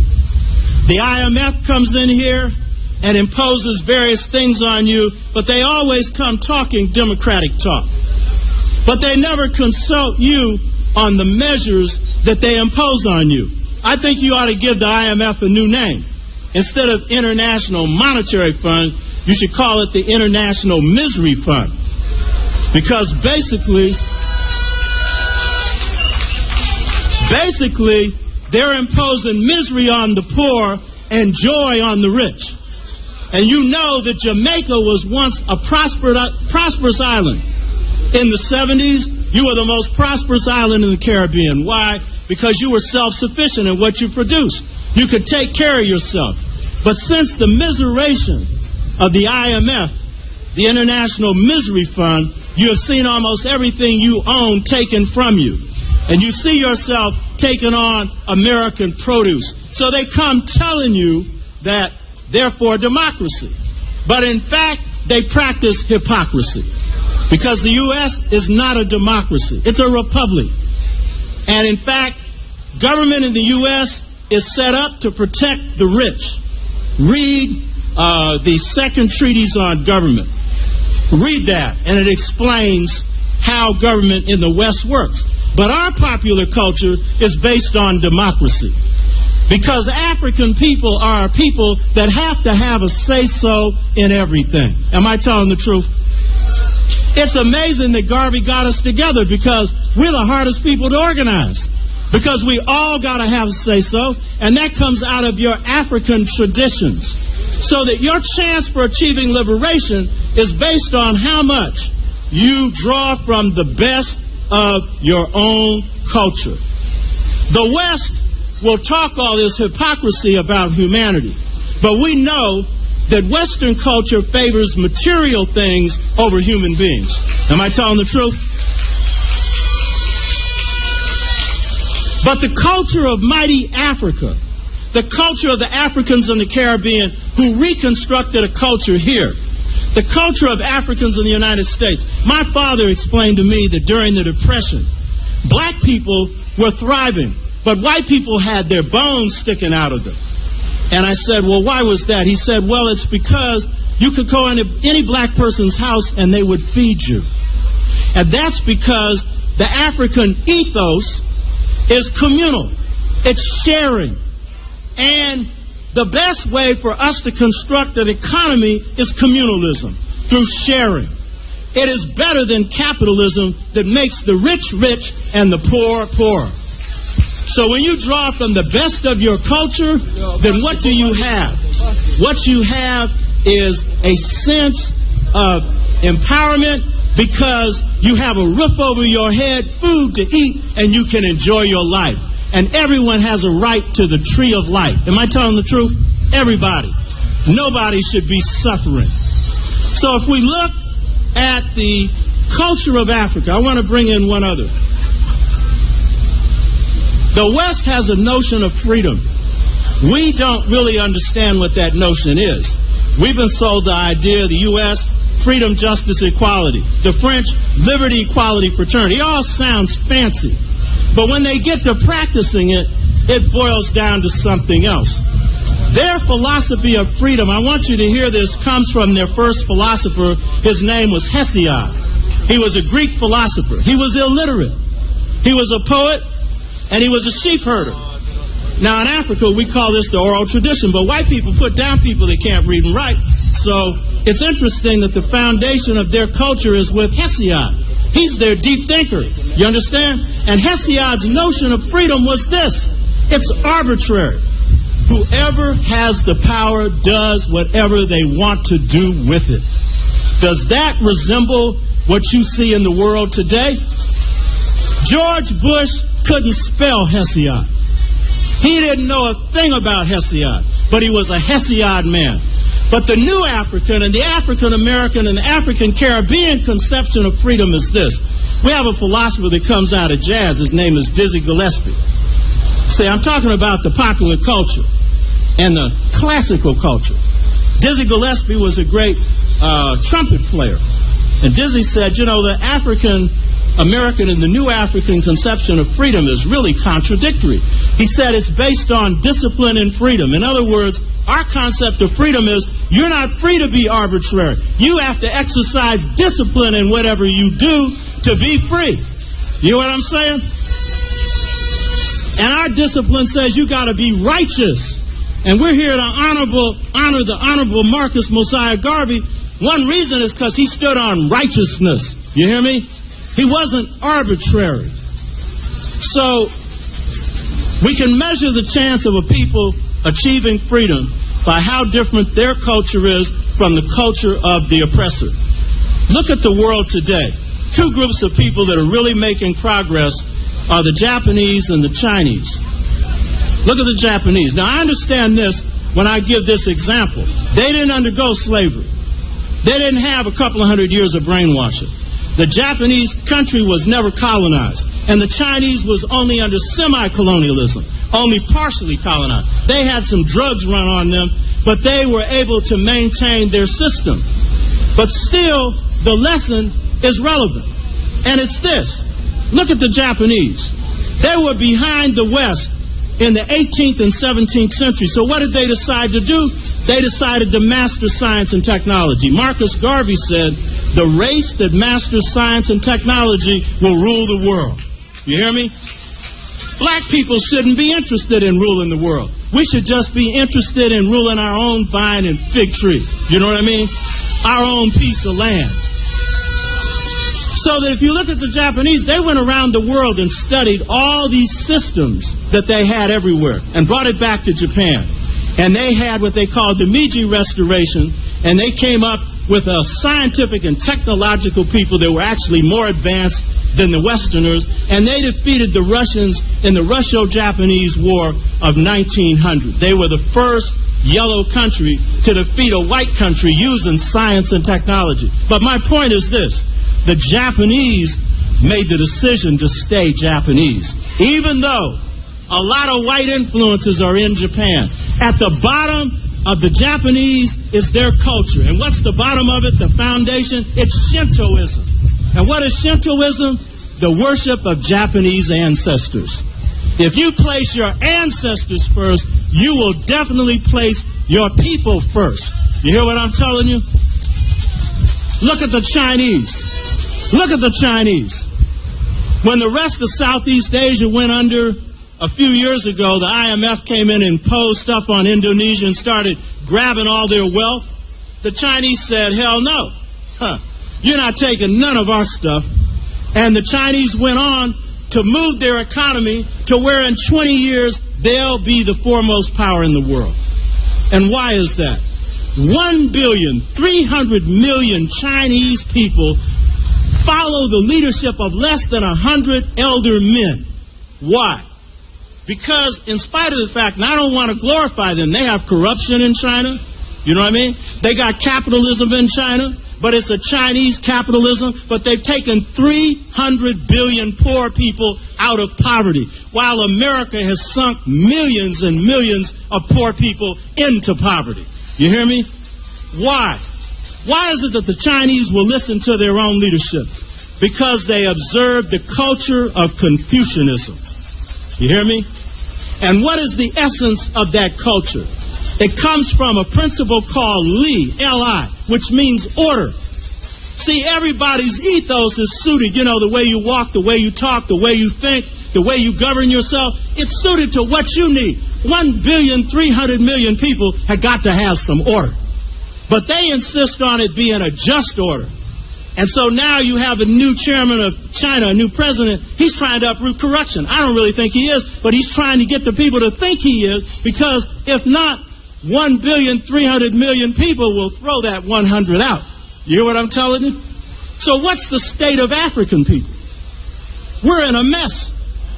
Let's be honest about it. Africa's in a mess. The Caribbean is in a mess.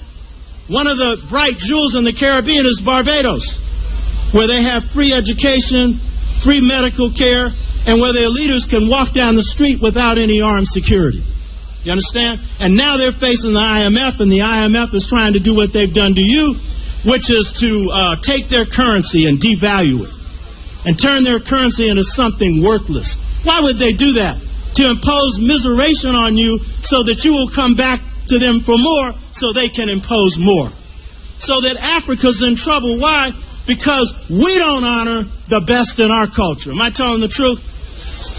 Now, I know I'm talking to the conscious, so I'm not referring to you. I'm not referring to the Rastas. I'm not referring to the conscious Africans in Jamaica or around the world. I'm referring to the majority. And that's not true of Africa, by the way. The majority of Africans do observe African culture. Their problem is they're not allowed to practice it at the level of running their societies. You understand? But us in the Western Hemisphere, we've got a problem. And you know what that problem is? If you ask the average Jamaican, if you tell the average Jamaican he's an African, not you conscious ones, what does he say? I ain't no African, I'm a Jamaican. If you ask the average Barbadian, what is he? I ain't no African, I'm a Barbadian. If you ask the average black person from Mississippi or South Carolina, where they should ashamed to say that's where they're from, where they hang you from a low tree or a high tree. If they hang you from a high tree, they're a conservative. And if they hang you from a low tree, they're a liberal. Either way, your neck gets stretched. And what are they saying? I'm from, can't even spell the word, Mississippi. That's where I'm from, Mississippi. You understand? And then what else do they say? I didn't lose anything in Africa. You hear me? Have you heard that before? man, I don't want anything to do with Africa. I didn't lose anything in Africa. Meanwhile, the French want something to do with Africa. The British want something to do with Africa. The Chinese want something to do with Africa. The President of the United States just had 52 African leaders lined up in the White House with all these corporations lined up so they could gobble up what's left of Africa.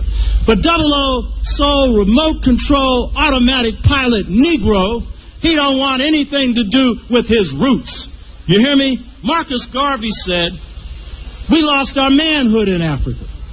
Malcolm X said, we lost our minds in Africa. And I say we lost our historical memory in Africa. We become a race of historical amnesiacs. Am I telling the truth? We have created a culture that's new African. And here's a contradiction. Most of us don't know it's African. Conscious people do. Most of us don't. And the main reason we don't is we feel satisfied with not knowing about our past. And why is that? We believe that message that's been dropped in our head over 200 years ago, that Africa is a savage place, and I don't want to have anything to do with Africa. Marcus Garvey said, we gave birth to civilization, and what you did great yesterday will inspire you to greatness today and tomorrow. You hear me? It's clear. We are the fruit of Africa. We're the branches of Africa. Africa's the root. There is no way you can love the branches and the fruit unless you love the root. Am I telling the truth? Huh? And when you love the root, everything else will work well. I bet you if the average Jamaican in here loved their African roots, they would also love Jamaican products. And they would not have to be so caught up in foreign things. Who in the hell wants powdered milk over real milk? Powdered milk that comes from the U.S. and your good milk that was driven out of business. So that foreign things aren't always the best. And you know, because Chinese love China, Chinese favor Chinese things. Why? Because when you favor your own things, you empower yourself. Am I telling the truth?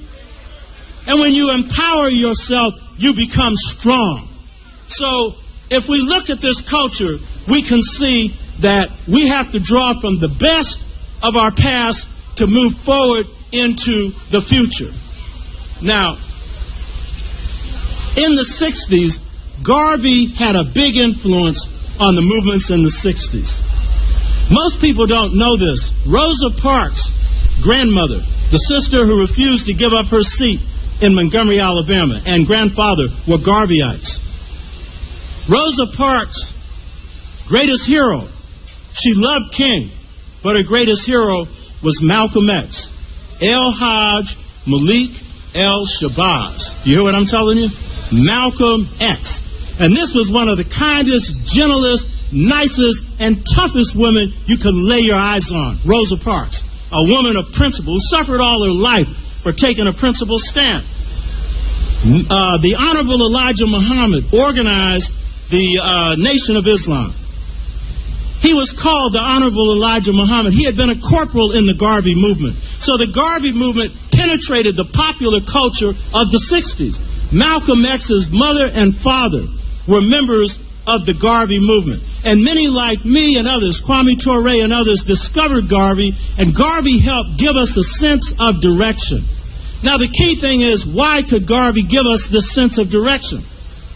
Because Garvey drew from the popular culture. This is what we often don't get. You know, we often take our leaders and pull them out of history and just talk about how great they were, but we don't look at what made them great. You hear me? And every movement for liberation, the greatness of that movement is measured by the greatness of that culture, and that's measured by the greatness of the people that produce that culture. And the people that produce this new African culture in Jamaica, the Caribbean, and the United States are everyday black people. And maybe one reason why we don't honor it is because we're ashamed to honor everyday black people. But we should honor them because guess what? The popular culture is created by everyday people who didn't go to universities, who didn't get miseducated. They drew from what they believed in most. Zora Neale Hurston, one of our great anthropologists, made this comment. She said, we were most African during enslavement. Why? Because we had just come from Africa. And so what we put together, which became this new African culture in the Caribbean and the U.S., had an African foundation to it. And so as a result, the folk, everyday black people, created this culture. And everyday black people, only when they agree to it, is this culture given the stamp of approval. There's a saying that an enslaved African had. He said this, and this is a real secret for a lot of us. He made this comment. He said, only the blacks can move the blacks. Listen to that. In the United States, there has never been a mass movement of blacks with whites leading them. Not one. Not one. And I would suspect that's true in many parts of the Caribbean. And why is that? Because the leaders that we look up to are mouthing the culture. They are giving birth and voice to the culture. Amy Jock Garvey, Marcus Garvey's second wife, he liked the Amys, you know? He liked the Amys. Amy Jock Garvey referred to Garvey, and she said, when he came to the United States in 1916, he would go around, you know, he traveled around the United States to assess the condition of black people. But then he would get into New York and he'd get on one of these ladders, you know, and start to speak. And sometimes he'd fall off the ladder. He fell off the ladder because he was hungry. He often had holes in his shoes because he was broke. But one thing about this popular culture that we've created is it comes from everyday black people's experience of the ups and downs of life. We have a saying in the States, a spiritual that says, sometimes I'm up, sometimes I'm down. Oh, yes, Lord. And Garvey knew from what he drew from his people that when he got down, he'd get up again.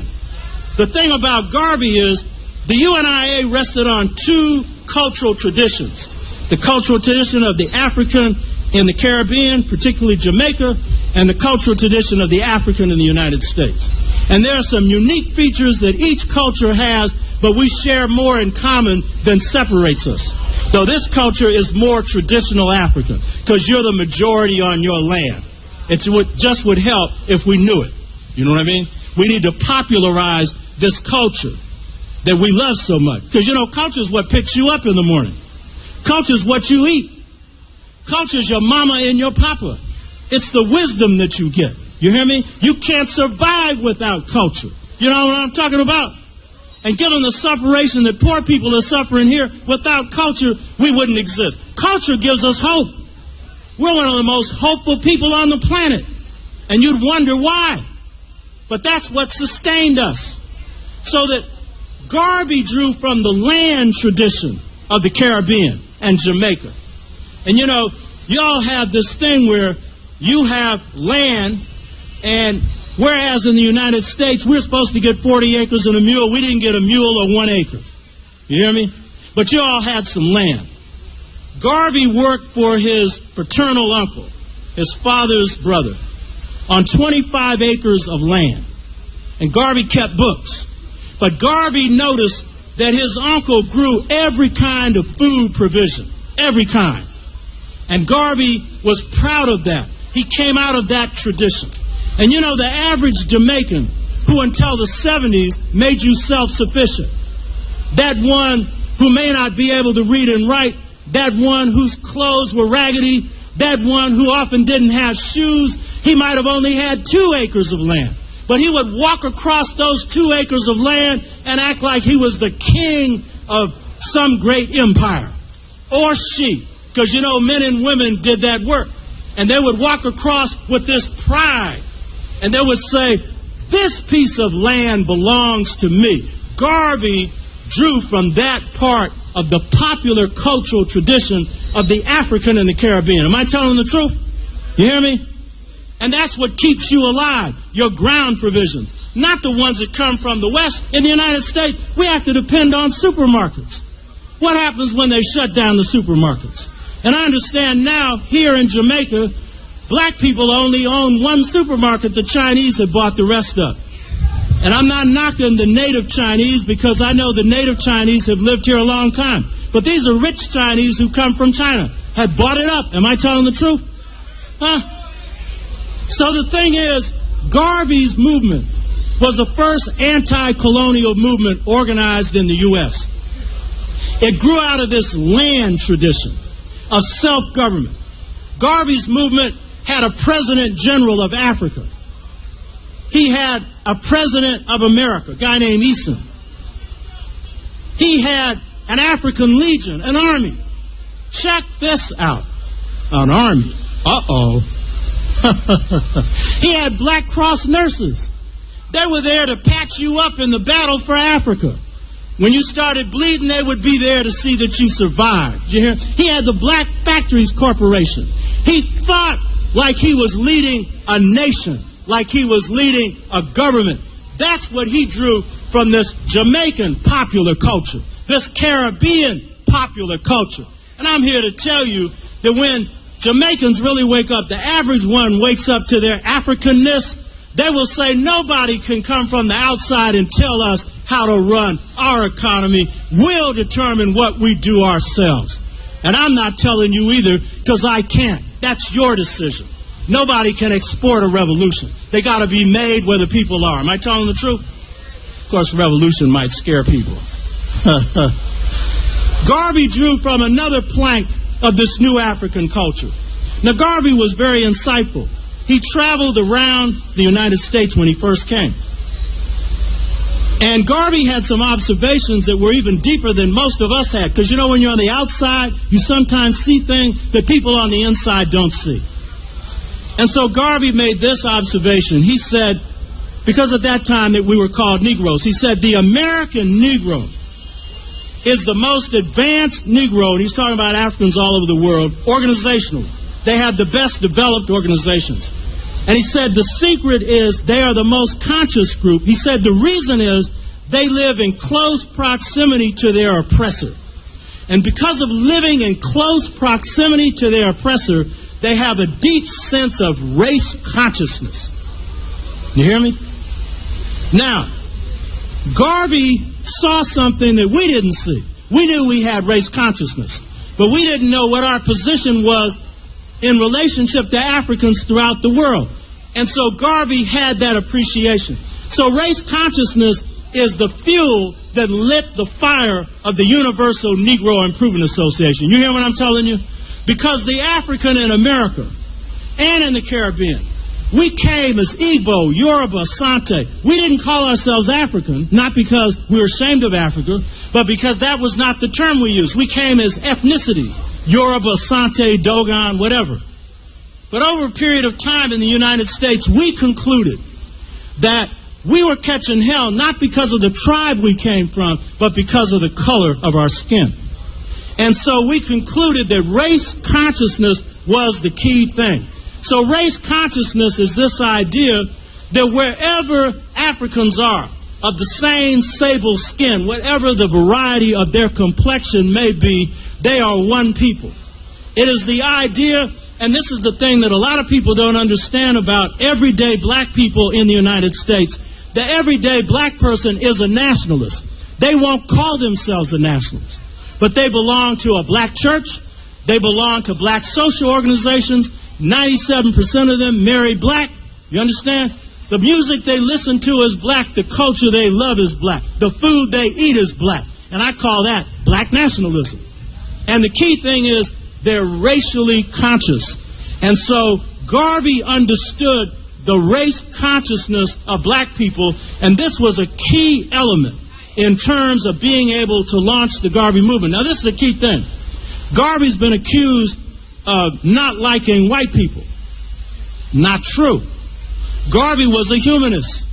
And the thing about race consciousness is the average black person in the United States does not harbor hatred towards other people, because the average black person in the United States believes that all human beings have the divine spark of God within them. And so as a result, race consciousness is not racist. This is a key thing to understand. Now, Garvey brought certain qualities to the movement.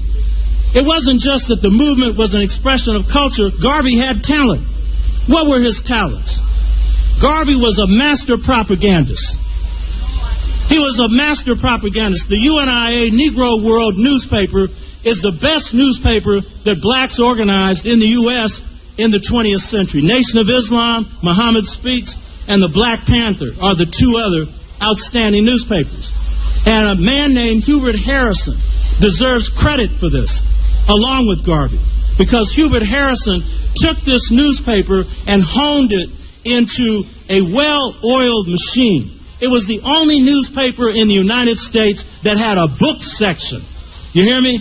Because black people were reading at that time. And y'all know if you want to lead, you need to read. Am I telling the truth? Huh? If you want to be a leader, you better be a reader. And you better read yourself, and you better read your enemy. And you better read the world. John Henry Clark is one of the people that I apprenticed under. I was in his house once. He had a library of 25,000 books. And John Henry Clark was as blind as a bat at that point. And I pulled one of the books out of his shelf, and he told me, as blind as he was, that book's in the wrong place, and took it and put it in the right place. And like Garvey, he didn't have no full-bred college education. He was better educated than most people that go to college because he hit the books. You hear what I'm telling you? Hit the books. So the thing is about Garvey was a great public speaker. But I don't know if you know this, in Jamaica, when he first debated, he lost the debate. He couldn't defend himself. So what did he do? He started going to black churches to study black preachers. Because you know they're the best speakers we have generally. And then he would practice this. And he engaged in debates. So elocution became a specialty of Garvey. Garvey was also a skilled printer. And he had pride in that. That's another tradition that he drew from Jamaica. This tradition of the artisan. Because his father was a brick mason, a stone mason. Garvey was a master printer. He had pride in what he could do with his hands. And that's what led him to build a newspaper. Without that newspaper, he would not have been able to mobilize Africans all over the world. But without the message that came from the culture, that newspaper would not have had any effect. Garvey was a master organizer. He organized the largest mass movement, who knows how many millions of African people all over the world. Nobody knows, but all over the world. And that's also because he was a big thinker. He didn't think little, he thought big. Gigantically big. And he was a little man.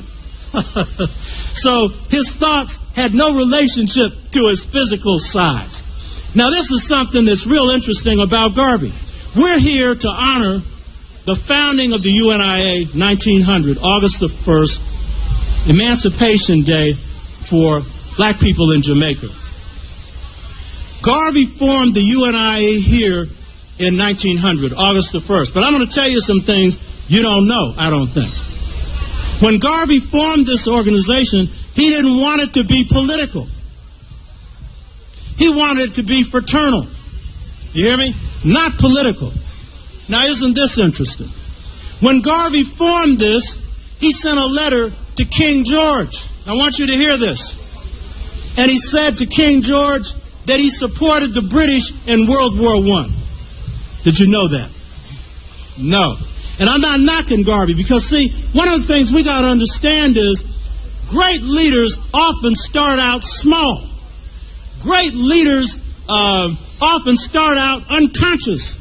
Malcolm X was at the dead level when he was in prison. He wanted to be white. You hear me?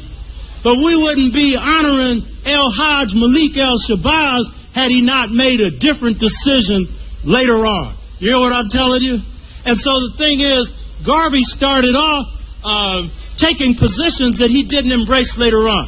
And this, I think, is the most important thing because we need to make the past serve the present. We need to be able to draw from the best of our past so we can use it right now.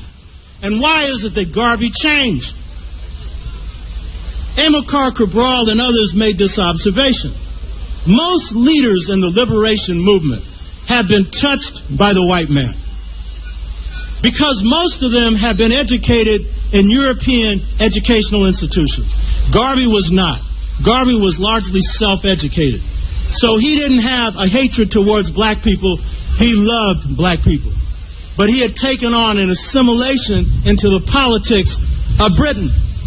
And so a man named Carter G. Woodson, he identified this, and Garvey underwent a mental reconstruction or a mental conversion. The same conversion that Malcolm underwent, the same conversion that Cabral underwent, the same conversion that any serious revolutionary leader has to go through. And what is this based on? Carter G. Woodson made this observation. He said, for educated in the mixed schools, he was referring in the U.S. to integrated universities, or into all black colleges. He said blacks are taught to love the Greek, the Roman, and the Teuton, and blacks are taught to hate and despise the African and to despise their own people. And so Garvey did not hate his own people, but Garvey had become assimilated into identifying with the British Empire. You understand? Just as many of his people had. And so as a result, he had to undergo mental conversion or mental reconstruction. Let me explain that, because I've undergone that. And many of you who are conscious have or should have. In the 60s, I was a college student. I was in law school, leading a movement of 10,000 people. And I thought I knew everything. My favorite word was I know. You know what I mean? And I'm eating lunch at a black restaurant, Virginia's restaurant, because the black community fed us. Because we worked 18 hours a day, no pay, 5 years, you know? And so, over lunch, a good friend of mine named Norman Brown, who drove my wife and me to the airport. He's about 3 years older than me. He's from a town that Zora Neale Hurston came from that's all black. He never saw a white person until he went to New York. And me, I'd been raised up all around white people. And my father was very black. And he was teaching me the consciousness, but I didn't get it. And so Norman Brown began to explain to me how the government worked, because I was as politically assimilated as Garvey. I didn't support the American war effort, but I bought into the idea that America was a democracy, because that's what I was told, and didn't do any thinking. And so when this brother explained to me that this is hypocrisy, that the corporations run the government, I began to have my first free thoughts in my life. And I was saying to him, I know, and to myself I was saying, oh shit, I'm in trouble. 4 years of college, 2 years of law school, it's wasted. I need to go back and re-educate myself. When Malcolm's brother Reginald brought him the message of who his enemy was, Malcolm said he had his first free thoughts in his life. And so this is what influenced the Honorable Marcus Garvey. Garvey underwent a mental reconstruction. And what is that? Where your philosophy changes from a European one to an African one. Where your thought pattern changes to one where you may not like yourself to where you love yourself. Where your attitude and your behavior patterns change from what Garvey said, where you have fishbone to where you have backbone. Y'all understand what I'm saying? Where a new person is born. And if you don't birth a new person, you cannot birth a new society. This is the key thing. And this was the message of Cabral. Cabral underwent this kind of transformation, and he was trying to produce it among other leaders. One reason why Africa's in trouble is its leaders are working out of the playbook of white supremacy that miseducated them. And what they want is the same greedy stuff that the whites have, except when we take someone else's culture, we go further with it than they do. We get out of pocket with it. That's true with the gangsters. When we become gangsters, we become the worst gangsters you ever lay your eyes on. When in fact, white gangsters are at least Italian. We lose our identity. You understand? So the thing is, Garvey underwent mental reconstruction. Now, Garvey was ready to leave the United States. This is generally not understood. Because while he traveled around the United States, he had not really picked up the mood and the thought of the masses of black people. He understood race consciousness, but his organization wasn't able to get off the ground. He had originally come to the United States to meet Booker T. Washington. He didn't come to organize a militant organization. And so he just happens to attend a meeting called by a man named Hubert Harrison that I've mentioned before. It was called the Liberty League. 1,000 angry young black men and women were at this meeting. And what Garvey found was at this meeting was this new cultural spirit of what they called the new Negro, the awakened African. And they were saying, we fought in World War I to make the world safe for democracy, and we're coming back and we're facing lynchings, and we're facing bloody summers in Chicago and other places. And they were fighting back. They organized armed resistance. And they said, we're not taking this anymore. And so Garvey becomes attuned to the mass of people who are militant and radical.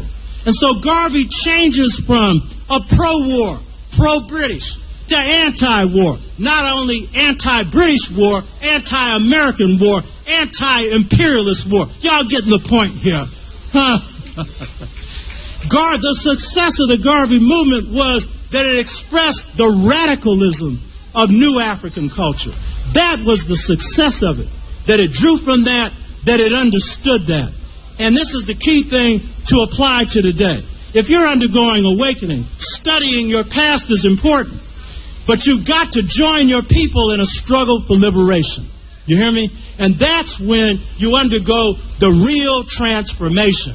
And that's when the assimilated black, whether he's politically assimilated or culturally assimilated, whatever this, wants to be white, whatever, he begins to lose his sense of identifying with his oppressor, and he identifies with his people, and he enters the struggle as an equal. Garvey joined the struggle. He became a mouthpiece for the struggle. He began to lead a struggle, and he could only lead it as long as he was radical. Because you know what? The radicalism of Garvey was worldwide. It wasn't just the Garvey movement. In the Caribbean, blacks came back from World War I, they were angry. In Africa, they were angry. That anti-war sentiment fueled the fire of a global movement. That's why Garvey could build a global movement. And he took race first, race consciousness, and used it around an anti-war position. In 1963, I mentioned that we were first exposed to Garvey by a man named Cronin. He wrote a book called Marcus Garvey, Black Moses. And that's when we discovered Garvey. And I began to apprentice under Garvey. When I say that, I mean I began to imitate those things of Garvey that we needed, one of which was economic self-reliance. In 1966, I led an effort in the Fillmore to build 211 cooperative units of housing that today, 1,400 square feet, black people can live in for $170 a month. And we named those units Marcus Garvey, Martin Luther King Cooperatives. You hear what I'm saying? Huh? And black people are living under a Marcus Garvey and a Martin Luther King, 2 M's. You know what I mean? So Garvey had this impact. But Cronin distorted Garvey's image. And there are a lot of people who buy into this. This is what Cronin said about Garvey. He said, he may not have understood it. See, white writers always think we're dumb. So as a result, they'll do this qualifying remark, oh, he may not have understood it. So I'm getting ready to attack him, but you know, he just probably wasn't smart enough to really understand anyway. So forgive him, when in fact he is seriously attacking him. So what did he say?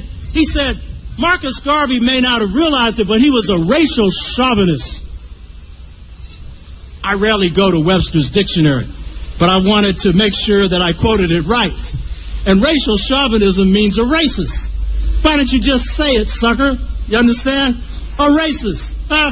Well, the thing is, the Garvey movement was drawn out of African culture, reworked into this setting in Jamaica, into a new African form. And what is the central principle of African culture and Jamaican culture? It's human. It's humane. And if you listen to the Akan have a saying, which some Jamaicans are descended from. They say this: the human being does not come from the earth, the human being comes from God. You hear me? They also say that every human being is sacred because they have the divine spark of God within him. Garvey was a humanist. Garvey saw the world in global realities because he was race conscious, but he was humanistic. Garvey was so humanistic that when he was studying the oppression of people in Britain, he studied the Irish. Why did he study the Irish? Because this is where the British perfected assimilation by wiping out the Irish language. But he became supportive of the Irish. So when Garvey had his first major rally in 1920 in Madison Square Garden, 25,000 Africans assembled. Garvey called for the freedom of Ireland. Is that racist? I don't think so. Garvey had a slogan: Africa for the Africans, Asia for the Asians, Europe for the Europeans. Garvey was holding a rally in New York in the 1920s, and a little yellow man attended this rally. His name was Ho Chi Minh. You hear me? He would become the leader of the Vietnamese National Liberation Front, and he would be president of Vietnam. And he said, I sat in this rally and I heard Garvey say, Africa for the Africans, Asia for the Asians, and Europe for the Europeans. And he said, I concluded that I had no business Africa for the Africans, Asia for the Asians, and Europe for the Europeans. And he said, I concluded that I had no business working for the French. I should go back to Vietnam and kill me a whole bunch of French and free my people from French colonialism. You hear me? Garvey's humanism raised up yellow nationalism in the case of Vietnam. When Kwame Ture, formerly Stokely Carmichael, went to Vietnam in 1968, he met Uncle Ho Chi Minh. And Ho Chi Minh told him the same story I'm telling you. And then Ho Chi Minh said this. He said, Stokely, because his name then was Stokely, he said, Garvey told me to go back to Vietnam to free the Vietnamese. He said, what are you, Stokely, doing here in Vietnam? You should get your black behind to Africa to help free Africans. You hear me? So Garvey was so humanistic that he was encouraging people of color to free themselves. So much for Garvey being a racist. According to Cronin, Garvey was a fascist. He said he may not have understood it. Again, we're dumb. You know what I mean? Now, this was a well-read man. This man read in his father's library. This man petitioned to study in the British Museum so that he could study Edward Wilmot Blyden, the foremost thinker among blacks in the 19th century. This man apprenticed under a man named Deuce Muhammad Ali, a Sudanese Egyptian. This man did some serious study on his own. And this is the key thing I want to say about Garvey's development. He did it through self-study. And guess what? Whether you're university educated or not, the most important education you get is self-education. Many of my students take black studies classes, and I tell them, if you think that everything you learn in this class is it, you're missing the point. Study is lifelong. And if you're going to undergo mental reconstruction, that's lifelong, because you can slip back into whiteness if you don't. You know what I'm telling you? So that Garvey is accused of being a fascist. Now check this one out. Now this is a key thing to understand about our history. I have a book called The Integration Trap. It's here. And what I do is look at the origin of democracy. Guess what? They tell you democracy began in Greece. Well, first of all, the Greeks aren't the first people. In fact, the Greeks inherited a good deal of their ideas from the Kemites. But guess what? Before the Greeks and the Kemites, there are little-known people called the Twa. Europeans call them pygmies. They came into being 144,000 years ago. And guess what? These were people where there were no rich, no poor, no people who were oppressed. Women weren't oppressed. Children weren't oppressed. The elders were not oppressed. And guess what? Their decisions were based not on majority vote, but on consensus. African decision-making around democracy is consensus decision-making. Do you know what if Jamaicans, because this is a small island, just over 2-point-some-odd million people, you should have a say-so in everything that really affects your country. And if you had a consensus decision, I bet you'd have some good decisions. Am I telling you right? Oh, I don't know if you're getting this. Because you have to see beyond this system to really believe that you can do this. Because you see, one of the things about mental reconstruction is when you undergo mental reconstruction, you not only love yourself, but you're able to see beyond your enemy. You're able to see to a new day, which Garvey was able to. That's why he was prophetic. And guess what else happens? When you undergo mental reconstruction, you end up loving your people more than you love yourself. And when you love your people more than you love yourself, the only thing you will do is what is in your people's interest. Am I telling the truth? So the thing is, the Garvey movement inherited African people, the Caribbean. You know, we don't like people telling us what to do. We got to have a say-so in everything. The groups that are biggest are the ones that get a say-so. If Garvey had been a dictator, he would not have been able to organize no million black people. He might have been able to organize 100. Now, he was authoritative in private. That's a fact. But in fact, in his national conventions, he had to run for office. And there were Africans who stood up and said, I'm from Africa. I'm better qualified to be the provisional president of Africa. You know how we are. Everybody thinks he should be the big chief. And Garvey had to fight for his office. And when Garvey ran people for office, sometimes the people he ran for lost. Because, you know, we're going to look at them just because the leader says so. That don't mean we're going for it. You hear me? So the thing is, far from being a dictatorship, the Garvey movement was democratic. And chauvinism also means that males are preferred over females. And this is a big charge made against many of our movements. It's true. At the national level, there was only one national female leader. It's also true that Garvey's wife, Amy Jock Garvey, was a close collaborator with him. They had many arguments. And she helped organize his office. And I don't just mean as an office secretary. This was a well-thought-out woman. This was a brilliant woman. She wrote the book Garvey and Garveyism. So Garvey picked women who were his equals, who should challenge him. And that's what black men should do today. You know what I mean? Get you some strong women that will challenge you. I sure can tell you I've got one.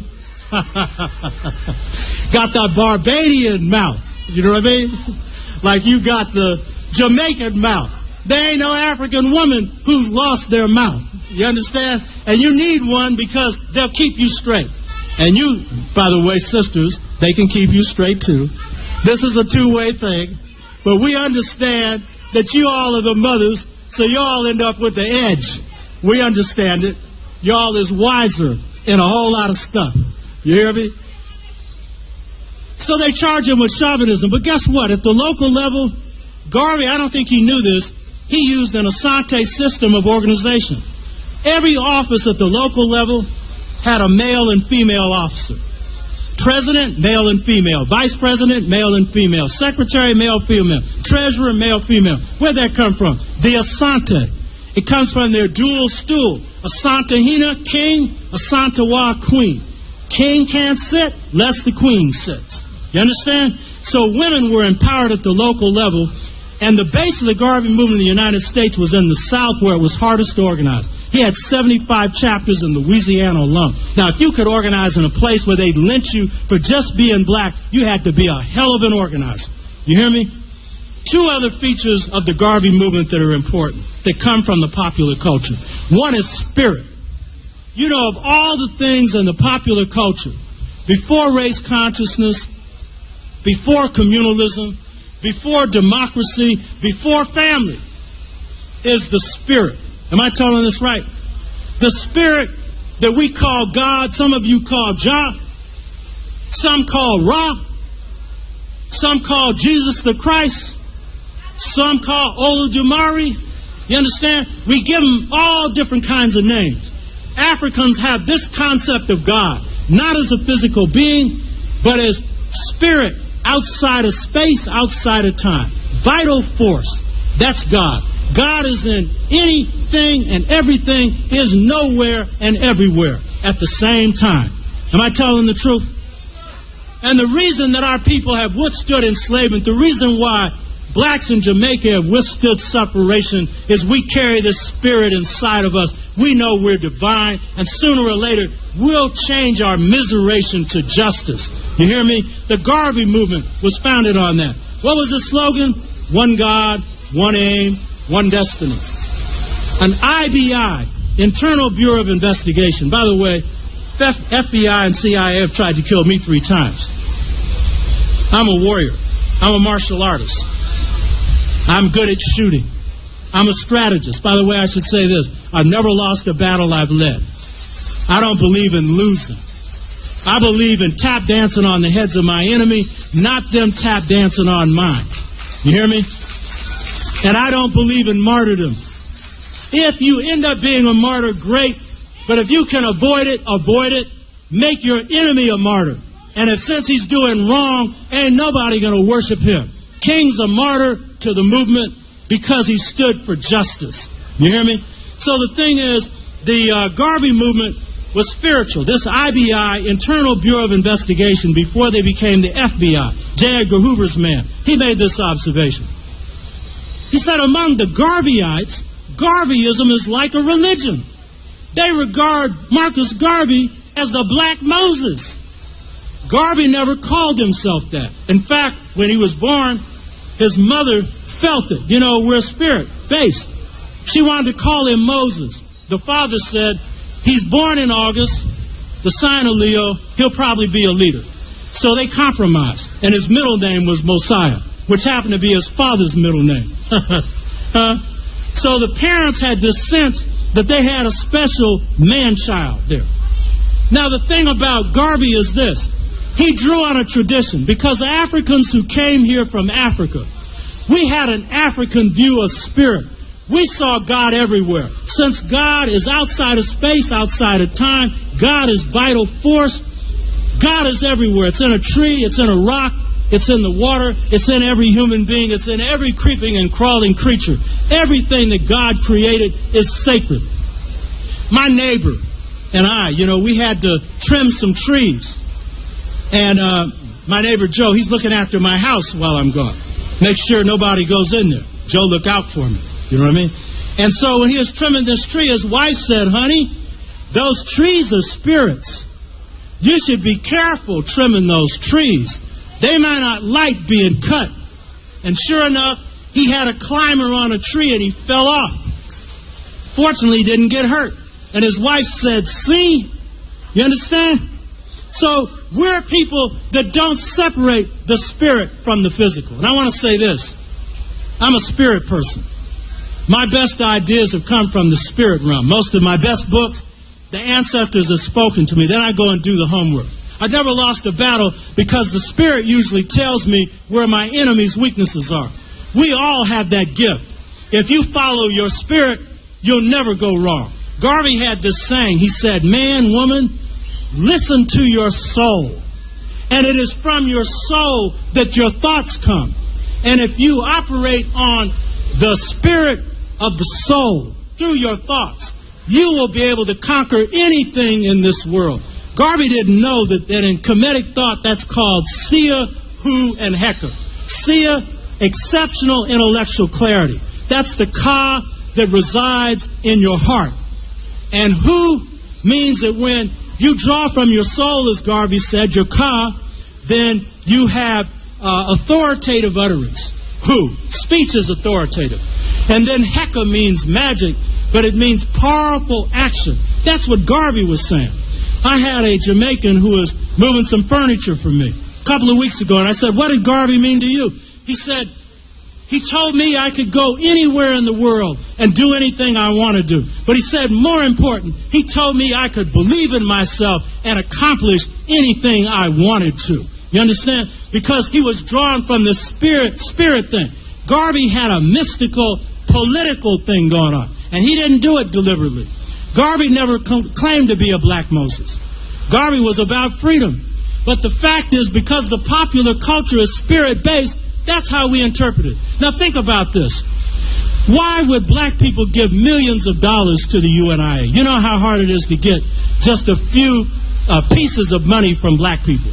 And you know the only group that it gets money from us is usually the church. Am I telling the truth? Usually the church. So how did a movement for liberation get black people to separate with millions and millions and millions of dollars? Guess what? And he didn't do this intentionally. See, this is the thing about liberation being an act of culture. Most liberation movements and leaders aren't even conscious of the culture that are moving them. The Garvey movement wasn't conscious of the culture that moved them. The Garvey was conscious of the land, not of the rest of it. Civil rights movement was, Black Power movement wasn't, Nation of Islam wasn't. You understand? African liberation movements weren't. We need to be conscious of them now because we're losing it. We're becoming more like white people every day. And so if we don't become conscious of this, we can find ourselves in a dead end. So Garvey was able to get this money. Why? Check this one out. Now this is real African. He spiritualized business. Y'all hear this? Listen to this. He made giving up money a spiritual thing. Investing in business a spiritual, material thing. Because black people saw this as their salvation. They saw him as the Black Moses, but they saw what they were putting in to business ventures as something higher than just something political or economic. And this is the mindset that comes out of our popular culture. We don't separate the spiritual from the physical. In my culture, the U.S., New African culture, it's a poor frog that don't praise its own pond too. You know what I mean? I don't care how muddy it is. In the spirituals, we don't see the spirituals as separate from the blues. In fact, the spirituals are the blues. Meaning, the spirituals are political at the same time. And in fact, it's white people that call them spirituals. Just like it's white people that call them blues. What does a blue-black person look like having the blues? That's a white person. You understand? And the blues are the spirituals. And so for us, the political and the spiritual go together. So here's the key to Garvey. No movement has succeeded among black people unless it's had a spiritual and political component tied together. It's got to have both. You hear me? It's got to have both. Garvey drew from Ethiopianism. The passage in the Bible, 68th Psalm, that says, God has scattered those who practice war. Princes shall come out of Egypt. Ethiopia shall stretch forth its hand unto God, and then our people added soon. Soon. Garvey never used the word Pan-Africanism. He was an Ethiopianist, but he was the best Pan-Africanist you could lay your eyes on. And he saw Ethiopia as representing the whole African continent. Garveyism is the inspiration for Rastafarianism, a big part of the inspiration for Rastafarianism. I got to quote my wife on this, because Bob Marley is one of the people that woke her up. See, I met her in the UK. In fact, it's interesting. This is the reward you get for serving black people. I was in the UK to speak at the 60th anniversary of the 5th Pan-African Congress, which I'm going to mention, and it'll be the final thing I go through this afternoon. I chaired the political committee for North America to the 6th Pan-African Congress in Dar es Salaam, Tanzania. So the last house I stayed in was my wife's house. So you see, what happens when you do the business of your people, God rewards you. Y'all hear me? And the best reward a black man can have is a good black woman. Isn't that right? Black woman is a black man's best friend. And vice versa, in case you don't know it. So Ethiopianism was like at the base of Rastafarianism. And my wife makes this observation. She said that the Rastafarians changed the intellectual trajectory of the African world. Because with your dreadlocks, you showed pride in your naturalness, in your natural beauty, and in your Ethiopian orientation, because Garvey had prophesied that an emperor would be crowned in Ethiopia in 1930. And Garvey's prophecies pretty much came true. And Haile Selassie was. So the thing is, Garveyism drew on Ethiopianism. It had a spirit base. And Ethiopianism was the basis for Pan-Africanism. Final point I want to make is on Pan-Africanism. Because you can't talk about Garvey unless you talk about Pan-Africanism. Am I telling the truth? Pan-Africanism is the gift of this new African culture. We should be proud of this. If you get nothing else out of what I said today, you ought to get this. We need to lift up what we built here, just as we lift up Kemet. Just as valuable as Kemet is, as valuable as this creative culture we have created right here. Because this is what has given us beauty in this part of the world. And so there was no concept of Pan-African in Africa. It came from the United States and the Caribbean. We came up with that. And so what happened in enslavement, we concluded that many of us forgot what part of Africa we came from. But we also identified with the whole continent. So we embraced the whole of it. And so that is Pan-African. One Africa and one African people. Because it's not just the unification of the African continent, it's a unification of Africans wherever they are in the world. Pan-Africanism has an economic philosophy that I've mentioned, communalism, which means the land, the air, and the water should be shared. Many African independence leaders got this part wrong. Nyerere, I met Nyerere in the 70s, a great leader. And he took Ujamaa, which was familyhood, sharing at the village level, to revisit African communalism. But the one thing that Africans got wrong when they applied communalism that we need to get right now is to understand this. At the local level, the people should make the decisions on their own economy, not the national government. And the people should be allowed to make a profit. Hear this. Communalism does not rule out a profit, and profit doesn't make you a capitalist. Profit is what you need to survive, to put a roof over your head. If you're going to work, you need to get something from your work. Look at all these booths around here. They want to make a profit. That don't make them a capitalist. You hear me? So the thing is, this is the base of Pan-Africanism. Garvey was shipped out of the United States. He got a full pardon. That meant he should have been able to stay in the United States. But they shipped him out. And when they shipped him out, he said on board ship, and I know you've heard this, he said, "You will see me in the whirlwind. I'll come back in the thunder and lightning." And then he also said this in the 20s. He said, "A second world war will occur in 20 years. Now, this is prophecy. I'm no prophet. I can't prophesize what's going to happen tomorrow. You know? And he said the Japanese will line up against many of the Western powers. And then he said this. He said, "Out of the ashes of World War II, Africa will strike its blow for freedom, and Asia will strike its blow for freedom." And sure enough, in 1945, Africans from South Africa, East Africa, West Africa, North Africa, from the Caribbean, your first Prime Minister, Norman Manley, came to, and Africans from the Caribbean and the U.S. assembled in Manchester, England, for the most important meeting Africans have held in the 20th century, the 5th Pan-African Congress. Most of our people in the United States know about the Continental Congress. Most people know all about the British Parliament. But how many of our people know about the 5th Pan-African Congress? I know the conscious Africans do, but the rest of us need to. Why was it the most important meeting of Africans in the 20th century? Because Africans decided to free Africa, and when they left that Congress, they proceeded to do it. You hear me? Jomo Kenyatta was there. Kwame Nkrumah was there. George Padmore, who Nkrumah was studying under, whose real name was Malcolm Nurse, from Trinidad, was there. You understand? Ezekwe, who would become president of Nigeria, was there. And so the first leader of an independent African state was Kwame Nkrumah after the Sudan in the 20th century. And what did Kwame Nkrumah say, who was one of the great visionaries of Africa?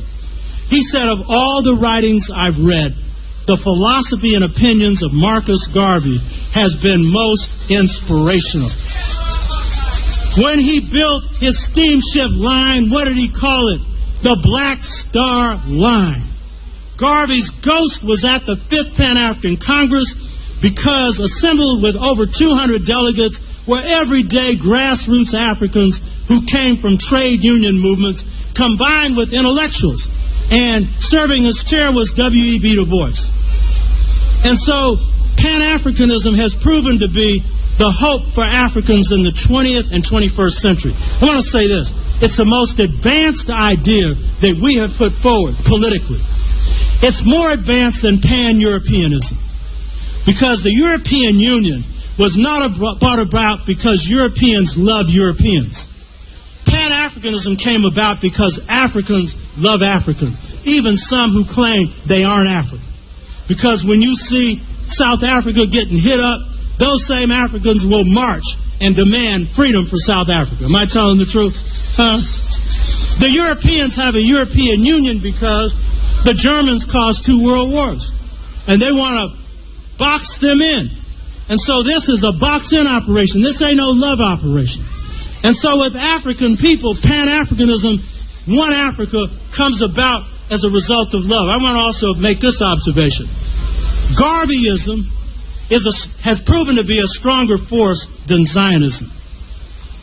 Zionism had the backing of the Western powers. The only way they could take Palestine from the Palestinians was with Western support, with nearly $3 billion of free aid coming from the United States. But Garveyism and Pan-Africanism has been functioning on its own steam. African people funded the Garvey movement because they believed in the ideals of the movement, because it came from our culture. Imagine this. We went up against the whole world and built the movement without the support of anything but black people. I want to say this as a final point. What's the value of Garvey today? If Garveyism could be unleashed through the popular culture and through the talents of good leadership, then what can our culture do with good leadership today for our people? And I would suggest to you that just as many of your leaders called for a Caribbean federation, Africans in the Caribbean need an economic federation so that you deal with Europe and the United States as an economic bloc. Am I telling the truth? We as Africans need to come together and have Pan-African unity in the Western Hemisphere. That is, Africans in the U.S., Africans in the Caribbean, Africans in South America. And here I'm talking about stateless Africans. We as people in our own organization need to come together and bond together and come up with our own agenda.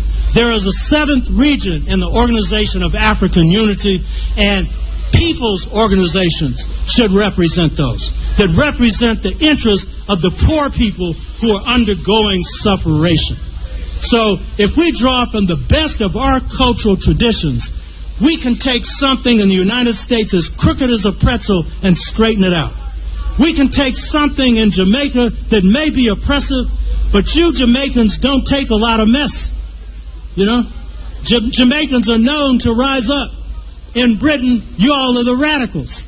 Every other Caribbean group is called Jamaican. And when there's time to cause trouble, you all usually causing it. So it seems like in the Western Hemisphere, we're the 2 biggest trouble causers. United States and Jamaica. And I should point this out. You may not be aware of this, but you should be. There's only 2 real groups of Africans outside of Africa that when they start a movement, it becomes a global movement. That's in the U.S. and Jamaica. Every now and then Haiti, because of what they did to free themselves. Those are the strongest people in the Western Hemisphere, the Haitians. Only people to destroy slavery. Only people in the history of the world. And they deserve our support. That occupation that the UN has needs to be removed. Bill Clinton and the rest of them need to be pulled out. Those sweatshops that are there need to pull them out. The best thing the United States can do is leave the world alone. So I want to say to you, it's been an honor to share some thoughts with you on the Honorable Marcus Mosiah Garvey. He represented the best of our people. He gives us the inspiration to keep on keeping on. Hotep. Thank you.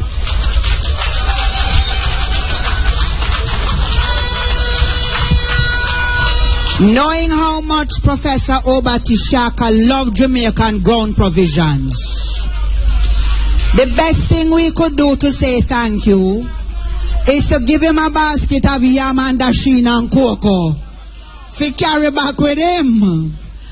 But for now, firstly, we want to give him a tremendous round of applause.